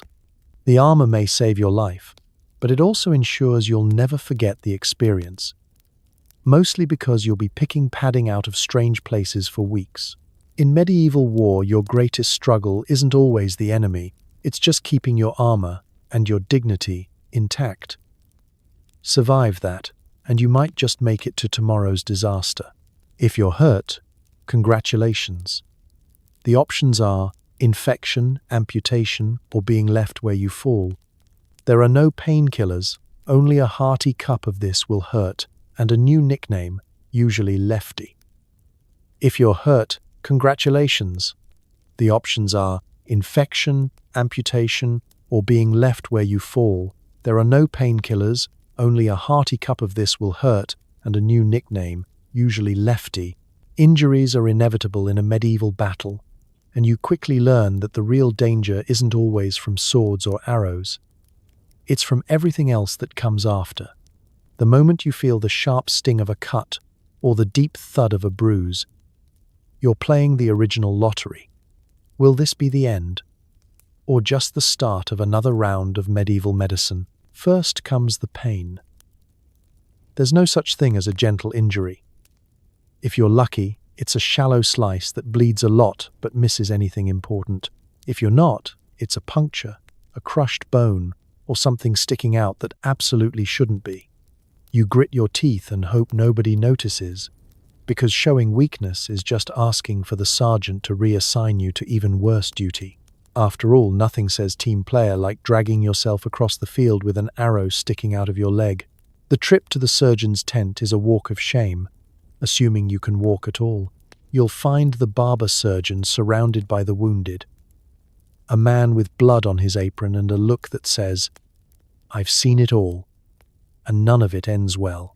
He takes a quick look, grunts, and starts rooting through his tools, usually a saw, a big knife, some rags, and a cup of something that passes for antiseptic if you squint and have no sense of smell. If your wound is bleeding, the answer is pressure and hope.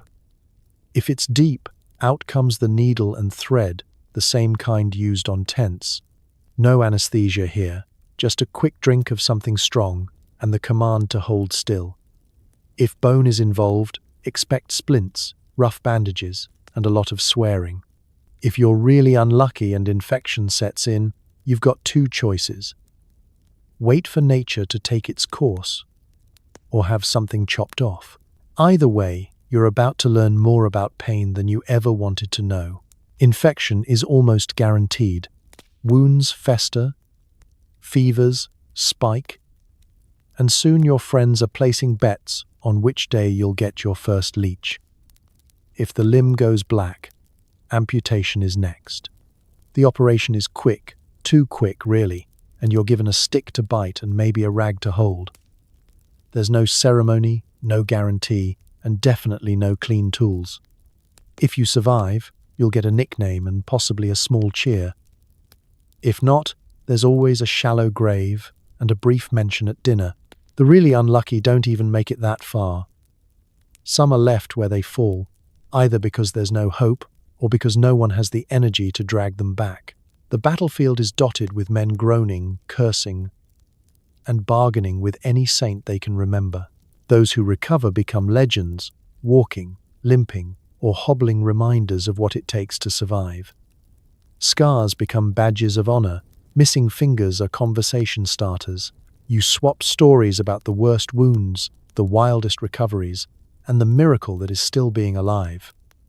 The only certainty is that injury is never far away, and everyone takes a turn sooner or later. In the medieval army, injuries are random, brutal, and democratic. There are no guarantees, just luck, stubbornness, and the hope that, this time, you'll be one of the survivors. Surviving battle is only half the challenge. Now you have to survive the night, the howling of wolves, drunken arguments, and the realization that you're using your sword as a pillow. Sweet dreams. Nightfall in a medieval army camp is less peaceful evening and more test of endurance. You might imagine that after a day of marching, fighting, and barely avoiding death by arrow or bad stew, you'd collapse and sleep like the dead. But in reality, the night brings its own special blend of discomfort and chaos. Rest, like hot food and basic dignity, is strictly optional. You start by picking your bed, if you're lucky, a dry spot in a tent. If you're not, a patch of lumpy ground surrounded by boots and someone's dirty laundry. Luxury is a blanket that only smells slightly of old goat and the hope that it won't rain before morning. For a pillow, you use whatever's handy. Your rolled-up cloak, a half-empty pack, or your own arm. Some men are resourceful enough to use their shields. The truly desperate settle for their sword, its cold, lumpy surface a nightly reminder of how far you've fallen from civilization. Noise is guaranteed. Soldiers swap stories, sing badly, and argue over everything from who snores the loudest to which part of the sky looks most like home. Somewhere, a group is playing dice, loudly accusing each other of cheating and plotting revenge with tomorrow's breakfast rations. There's always a cluster of men who, having found an extra cup of ale, decide that midnight is the perfect time for wrestling. They crash into tents, knock over water barrels, and generally remind everyone that peace is a foreign concept. If you manage to doze off, it won't last. Someone tripping, a dog barking, or the sudden chorus of howling wolves from the distant woods will jerk you awake. If it's not animals, it's the sergeant, prowling the camp to make sure no one has deserted or died quietly in the corner. He has a sixth sense for detecting sleep and interrupts it with a boot or a barked order to roll over. You're snoring like a dying cow. The elements have no mercy. If it's cold, you shiver under your blanket and pray for sunrise. If it's hot, you lie awake sweating, listening to mosquitoes hum, and your neighbors complain about the air being too thick to breathe. Rain is a recurring nightmare. Tents leak, puddles spread, and suddenly you're drifting off in a minor flood, hoping to wake up at least on the same side of the river. Then there are the bugs, fleas, lice, and a whole cast of other creepy crawlies consider soldiers a midnight snack. The camp is alive with scratching, slapping, and occasional muttered curses. By morning, you feel less like a human and more like an all-you-can-eat buffet for things with too many legs. And yet, somehow, you get used to it. The shared misery becomes a kind of grim comfort. You swap horror stories, share stale bread, and find yourself laughing at the absurdity of it all. You dream, when you manage to sleep, of soft beds, warm fires, and mornings that don't start with a shout or a punch. As dawn creeps in and the camp comes back to noisy, uncomfortable life, you realize you've survived another night. Not well rested, not clean, not particularly happy, but alive. And in the medieval army, that's just about as good as it gets. Dinner is a stew of questionable meat, old beans, and whatever someone found on the road. If the enemy doesn't get you, botulism might. You lie down and hope for the best. Mealtime in a medieval army camp is a gamble, a culinary lottery with the stakes set somewhere between mild discomfort and 3 days of dramatic regret. There is no menu, no nutritionist, and absolutely no guarantees. Dinner is whatever can be boiled, stewed, or hacked into bite-sized chunks before the cook gets tired of swatting flies. If you're lucky, it's something that once walked on 4 legs. If you're not, it's something that moved more recently. You queue up with your battered bowl, eyeing the cauldron and the man ladling out the evening's main event. The stew is thick, brown, and so mysterious you start to wonder if the cook lost the recipe or ever had one. It smells like meat, onions, and the underlying terror of 100 other dinners gone wrong. If you ask what's in it, the cook just grins and says, "Eat while it's hot, or at least while it's moving." The first bite is always a leap of faith. You chew slowly, hunting for bones, gristle, or anything suspiciously crunchy. It's hard to tell what's tougher, the meat or your digestive system. If it's stringy and bland, you count yourself lucky, because the alternative is a flavor profile that can only be described as something has gone horribly wrong. Occasionally you hit a jackpot and bite into a suspiciously tender bit. You don't ask questions. Questions lead to knowledge, and knowledge leads to despair. Beans are a staple, and not in a good way. They're often undercooked, overcooked, or so old they should come with a warning label. They bring their own consequences, which the men call marching thunder, the musical accompaniment to every night in camp. Some soldiers claim it keeps the wolves away. Others think it just keeps everyone else at a safe distance. Spoilage is a fact of life. There's no refrigeration, so food is salted, smoked, or left to fend for itself in the open air. Sometimes, a little green fuzz is ignored. Mold is extra flavor, according to the cook. Meat is shared with flies, rats, and anything else bold enough to sneak into camp. You've heard stories about men brought low not by the enemy's sword, but by yesterday's rabbit stew. These tales aren't just cautionary, they're a survival guide. If it smells too strong, looks too pink, or moves on its own, you might be better off skipping dinner altogether. Water doesn't help. Ale is safer, but it only masks the taste and dulls the senses. The camp rumor mill churns out new horror stories every week. The one about the chicken that glowed in the dark, or the cheese that screamed when cut. Nobody believes these stories until the stew bubbles a little too energetically. After dinner, you stretch out, stomach rumbling with uncertainty. The bravest sleep close to the latrine just in case. The veterans always keep a clear path to the nearest bush, having learned the hard way that some risks are best managed proactively. Yet, somehow, everyone eats. Hunger always wins, and the alternative is worse. If you survive another night, you count yourself lucky, not just to be alive, but to have made it through another medieval meal without adding your own tale of digestive disaster to the camp legend. So you close your eyes, hope for the best, and promise yourself you'll never complain about leftovers again, at least not until breakfast. After dinner, you settle in for an itchy, restless sleep as a host of insects make your body their personal battlefield. At least you're never alone. Forget the enemy outside the camp, the real siege is happening under your tunic. Lice, fleas, and a rotating cast of microscopic tormentors are your constant companions in the medieval army. No matter how clean you think you are, or how often you try to shake out your clothes, these little stowaways have staked a permanent claim. Even the noblest knight isn't immune. Insects are the true great equalizer.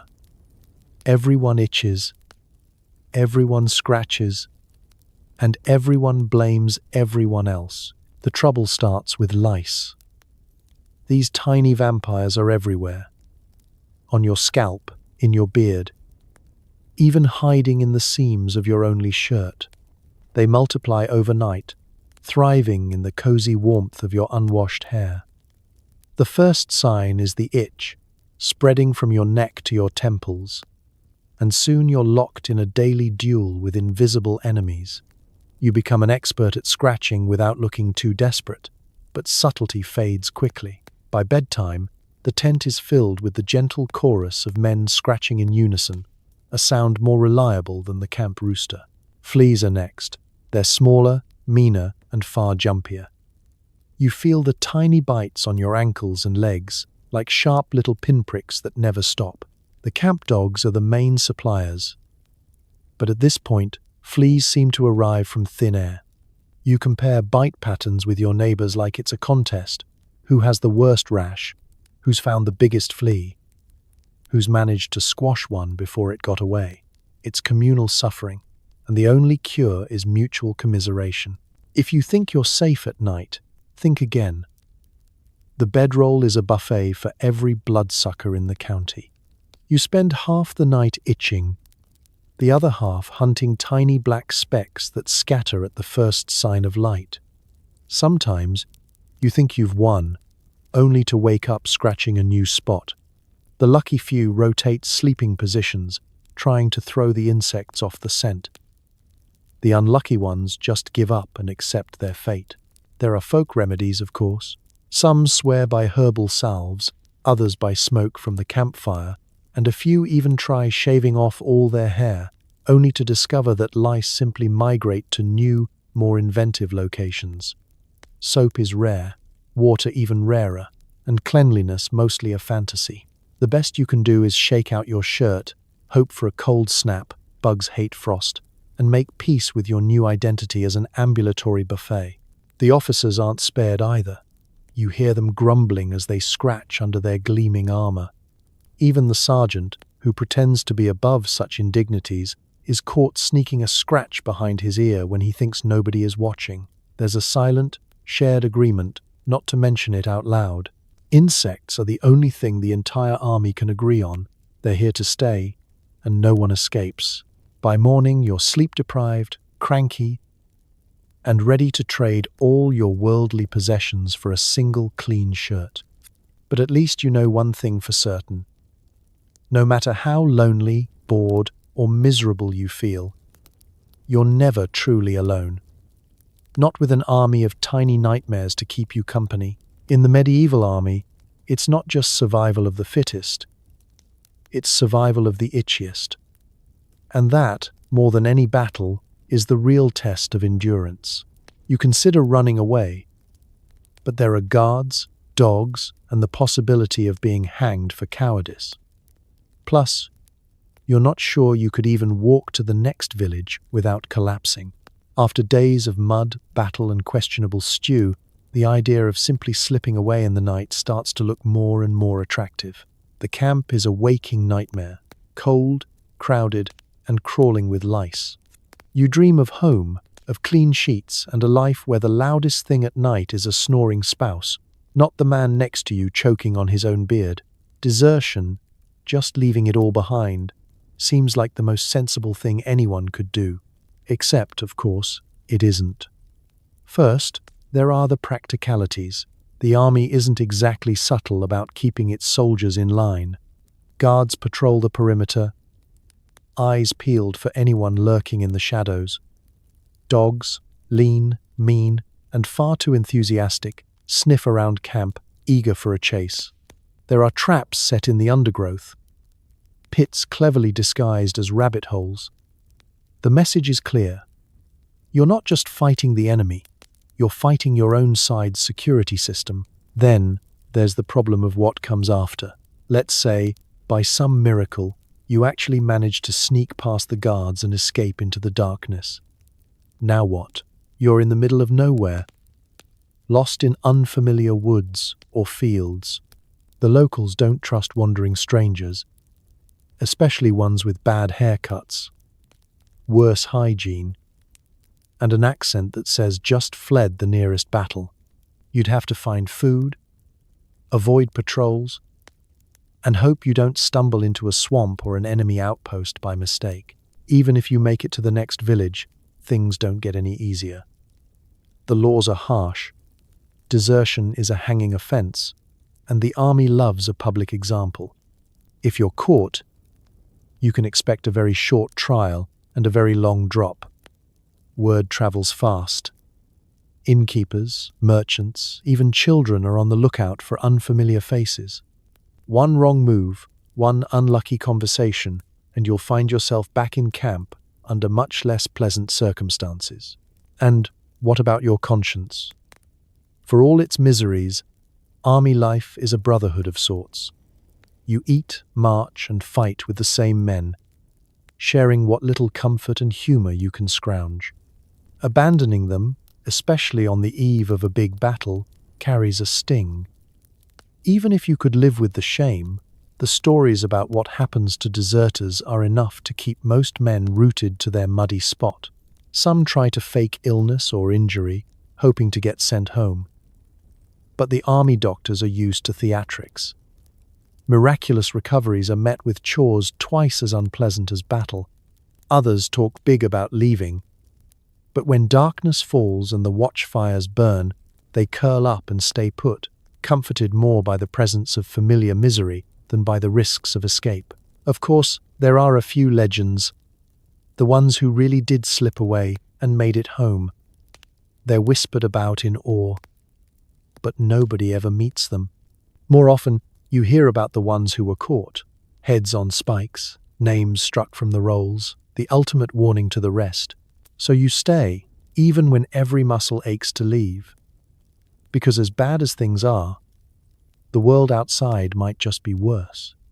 In the medieval army, freedom is always just out of reach, a story you tell yourself on long, sleepless nights, before rising again to face another day in mud, misery, and camaraderie. If, against all odds, you make it through 24 hours, you look around and realize you're dirty, hungry, and more exhausted than you've ever been. You're not dead, but you're definitely not alive in any way you recognize. Welcome to medieval soldiering. Try again tomorrow. The concept of survival takes on a whole new meaning after a full day in the medieval army. Morning started with a muddy boot in your ribs and only went downhill from there. You ate questionable porridge, suited up in armor that tried to suffocate you, dodged arrows and angry sergeants. And now, as the sun dips behind the trees, you're still standing, though standing might be a generous word for the limp, footsore shuffle you now call walking. Everything hurts.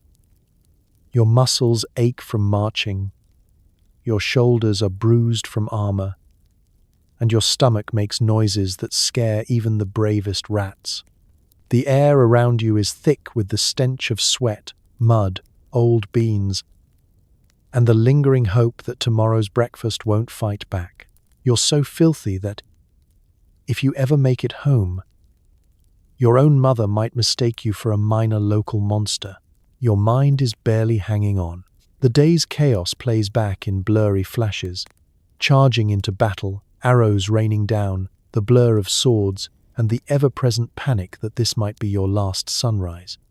You think about the friends you started with, the ones who are still here, and the ones who aren't. The camp feels emptier than it did this morning. You try not to look at the fresh spots in the graveyard, just beyond the tents. If you've picked up any new injuries, and let's face it, you have, you're just grateful they're not the kind that leak too much or require immediate amputation. A scratch here, a bruise there, maybe a missing tooth or a new collection of bites from the local insect population. You don't even bother complaining anymore. Nobody listens. And everyone else has their own list of complaints. As night falls, you count yourself lucky, even as you're lying in the mud using a rock as a pillow. The stories you once heard about glory and honor sound ridiculous now. Survival, plain and simple, is all that matters. In this world, making it to sunset is an accomplishment, and you silently congratulate yourself for it, even if nobody else does. There's a strange camaraderie among those who are left. You share a look with the men nearby, equal parts disbelief and grim amusement. You laugh about the worst parts of the day, because laughing is all you have left. Jokes are dark, humor is dry, and optimism is as rare as fresh socks. But the very act of complaining together is its own small victory. It means you're still here. You outlasted another day. For a moment, you wonder what life would be like if you'd never picked up a sword. Then remember you probably would have ended up hungry, cold, and itchy anyway. Medieval life doesn't offer many comfort zones. As the camp settles into another restless, noisy night, you close your eyes and hope that tomorrow will be kinder. But you don't count on it. In the medieval army, tomorrow is a promise made by fools and sergeants, both equally untrustworthy. If you wake up again, sore but breathing, congratulations. You've survived another round. If you don't, well, at least you won't have to eat the stew again. That's about as close to hope as it gets. Welcome to a day in the life of a medieval soldier. Not quite alive, never quite dead, and always one step away from disaster. At some point, nature calls louder than your commanding officer. The only bathroom is a shallow trench dug by someone with zero interest in sanitation. You squat behind a bush, praying no arrows are headed your way and trying not to think about the last guy who went here and never came back. On the medieval battlefield, bathroom breaks are not a matter of comfort, but of urgent necessity. When you're armored from head to toe, the first real challenge is simply removing enough gear to answer nature's call before the fighting resumes. If you're lucky, you can undo a few straps and wriggle out of your chainmail without looking like a fish flopping in the mud. If you're unlucky, you're left with the immortal question: is it worth dying with dignity or with clean underwear? The facilities, or rather, the lack thereof, are legendary for all the wrong reasons. The army's solution to sanitation is a series of pits or ditches, dug hastily and barely disguised. Most are already overfilled, and none are marked clearly enough to avoid the occasional tragic misstep. You hope the wind is blowing the right direction, because the scent drifts over camp like an unwanted guest. Privacy is a forgotten luxury. If you're modest, forget it. The only screens are bushes, battered shields, or other men in equally desperate need. It's a delicate dance of pretending not to see, hear, or judge your comrades, even as everyone is thinking exactly the same thing, namely, how quickly can I finish and get out of here alive? Some try to time their visits for moments of chaos, hoping the noise of battle will mask any embarrassing noises. Others just accept that dignity is for people with proper plumbing. The real challenge, though, is not being caught out in the open when the next wave of arrows or cavalry charges. You develop a sixth sense for incoming danger, a prickle on the back of your neck, or the sudden silence that means everyone else has run for cover. More than one unlucky soul has been caught with their pants down, and the stories are retold for weeks, usually by people who didn't survive much longer themselves.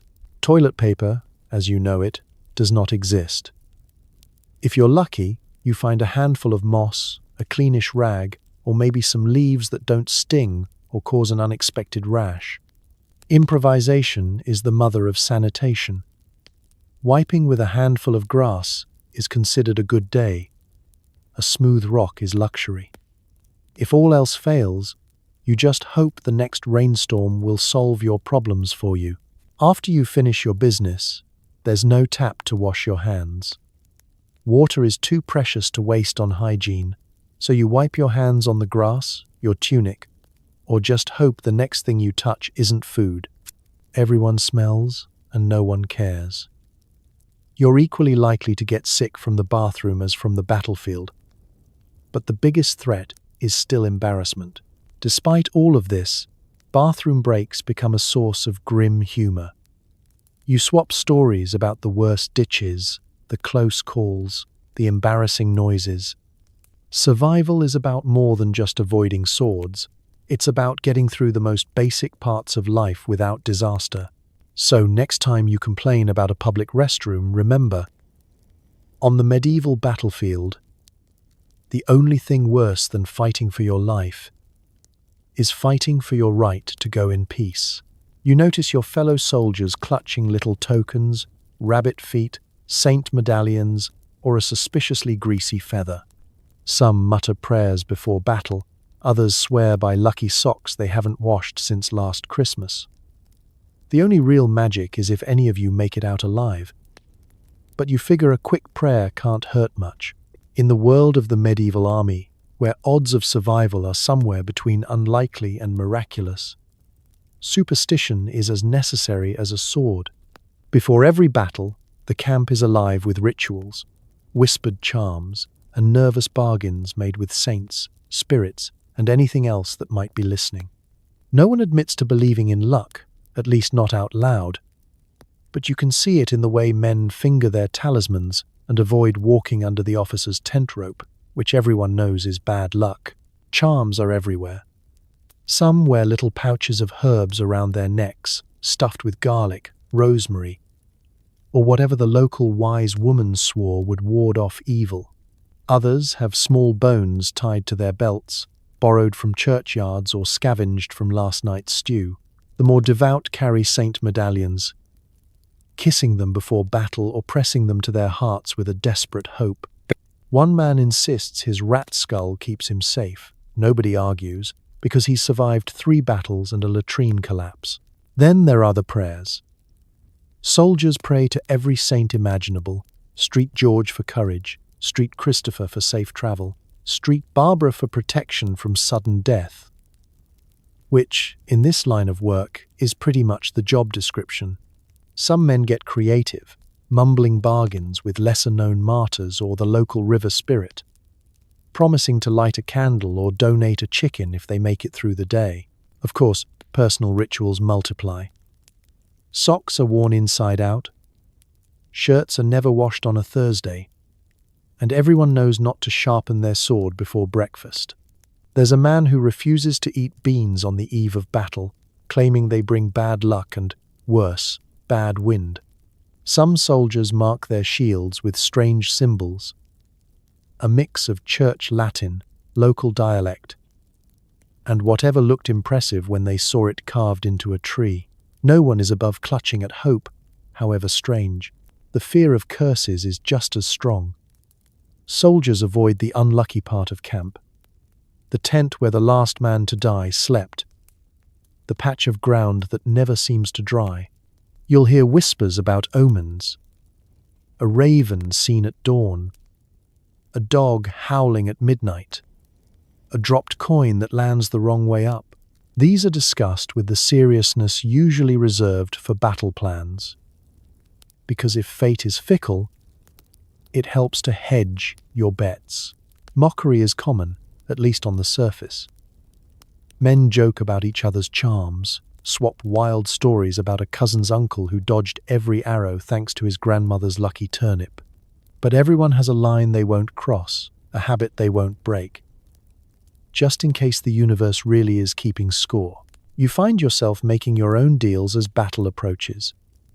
Maybe you tuck a pebble into your boot, or mutter a quick promise to build a shrine if you survive. It's not that you believe in magic exactly. It's just that, in a world this dangerous, it doesn't hurt to have a little extra on your side. So you join the silent prayers, grip your charm, and take your place in the line, hoping luck is real, and tonight it's feeling generous. You'd like to send a note home, but you can't write, and neither can anyone else in your squad. So you find Jeff, the camp scribe, whose spelling is creative and whose sympathy is limited. He'll scribble whatever you want, as long as you pay him in ale or rumors about the commander's weird hat. In the medieval army, literacy is a rare and powerful tool, one most soldiers don't possess. Your parents never taught you your letters. They were too busy teaching you how to milk goats and dodge tax collectors.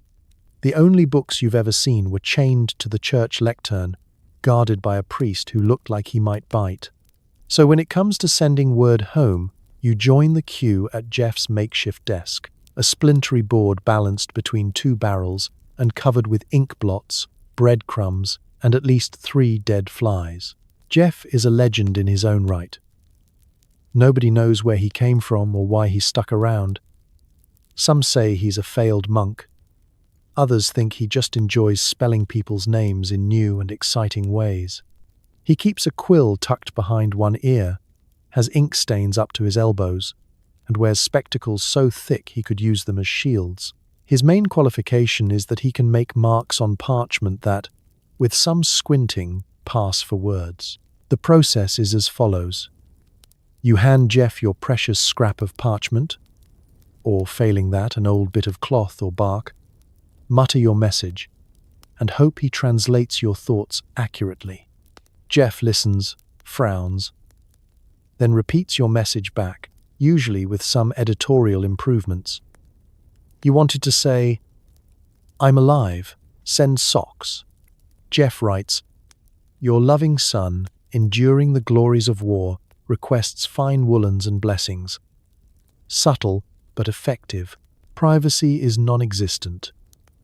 As you dictate, a crowd gathers, curious friends, bored sergeants, and the odd chicken. Every message becomes public property, retold with embellishments until your poor mother is sure you're either a hero or about to marry the local barmaid. Jeff is unbothered. He takes notes for anyone who pays, never passes judgment, and occasionally spices things up with a dramatic flourish or a bit of Latin he remembers from somewhere. Payment is flexible. Jeff accepts coins, but he also takes dried meat, ale, or news about camp scandals. He's the only man who knows every secret, every romance, every petty theft.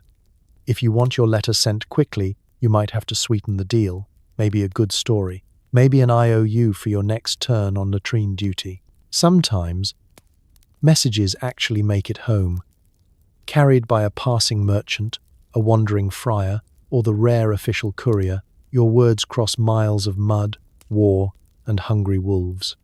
Weeks later, you might get a reply, usually a few lines from your mother, asking why you haven't written more often, or a scrawled note from your brother, wondering if you ever paid him back for that lost chicken. For some, these letters are lifelines, a thread connecting you to a world beyond mud and misery. For others, it's a final farewell, one last chance to say the things you never managed when you were home. Jeff, ever pragmatic, treats every letter the same, as another small story added to the great chaotic tapestry of camp life. You finish your dictation, watch Jeff dry the ink with a pinch of sand, and accept your copy, misspelled, smudged, but yours. You slip it into your pack, feeling oddly hopeful.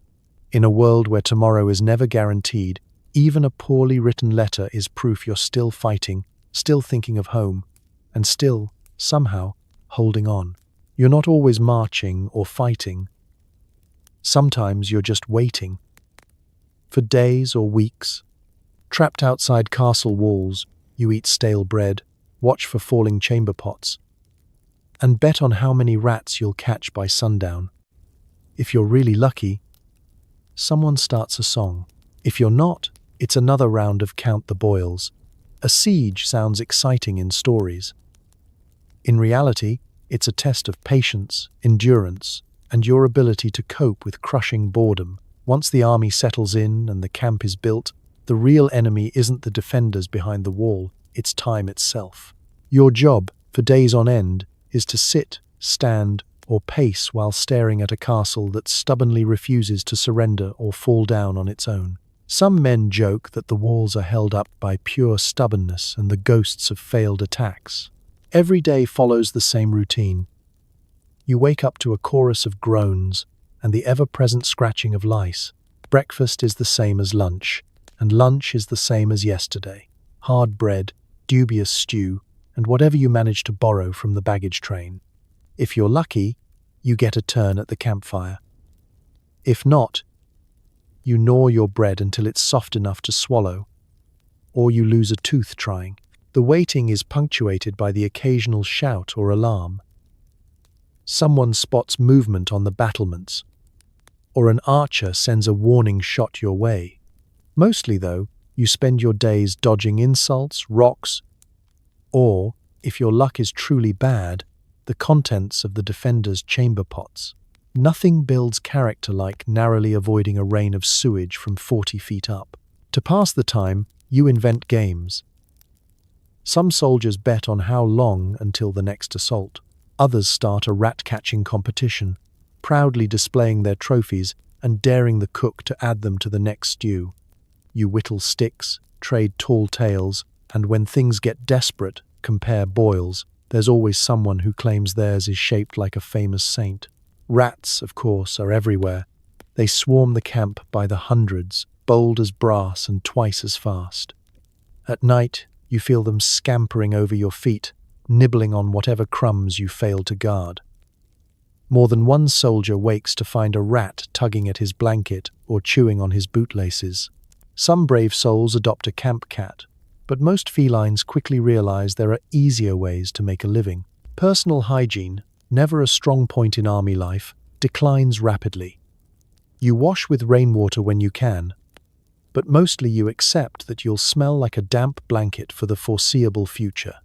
The sick gather in a corner of camp, groaning and muttering, while the healthy try not to think about how easily the sick list can grow.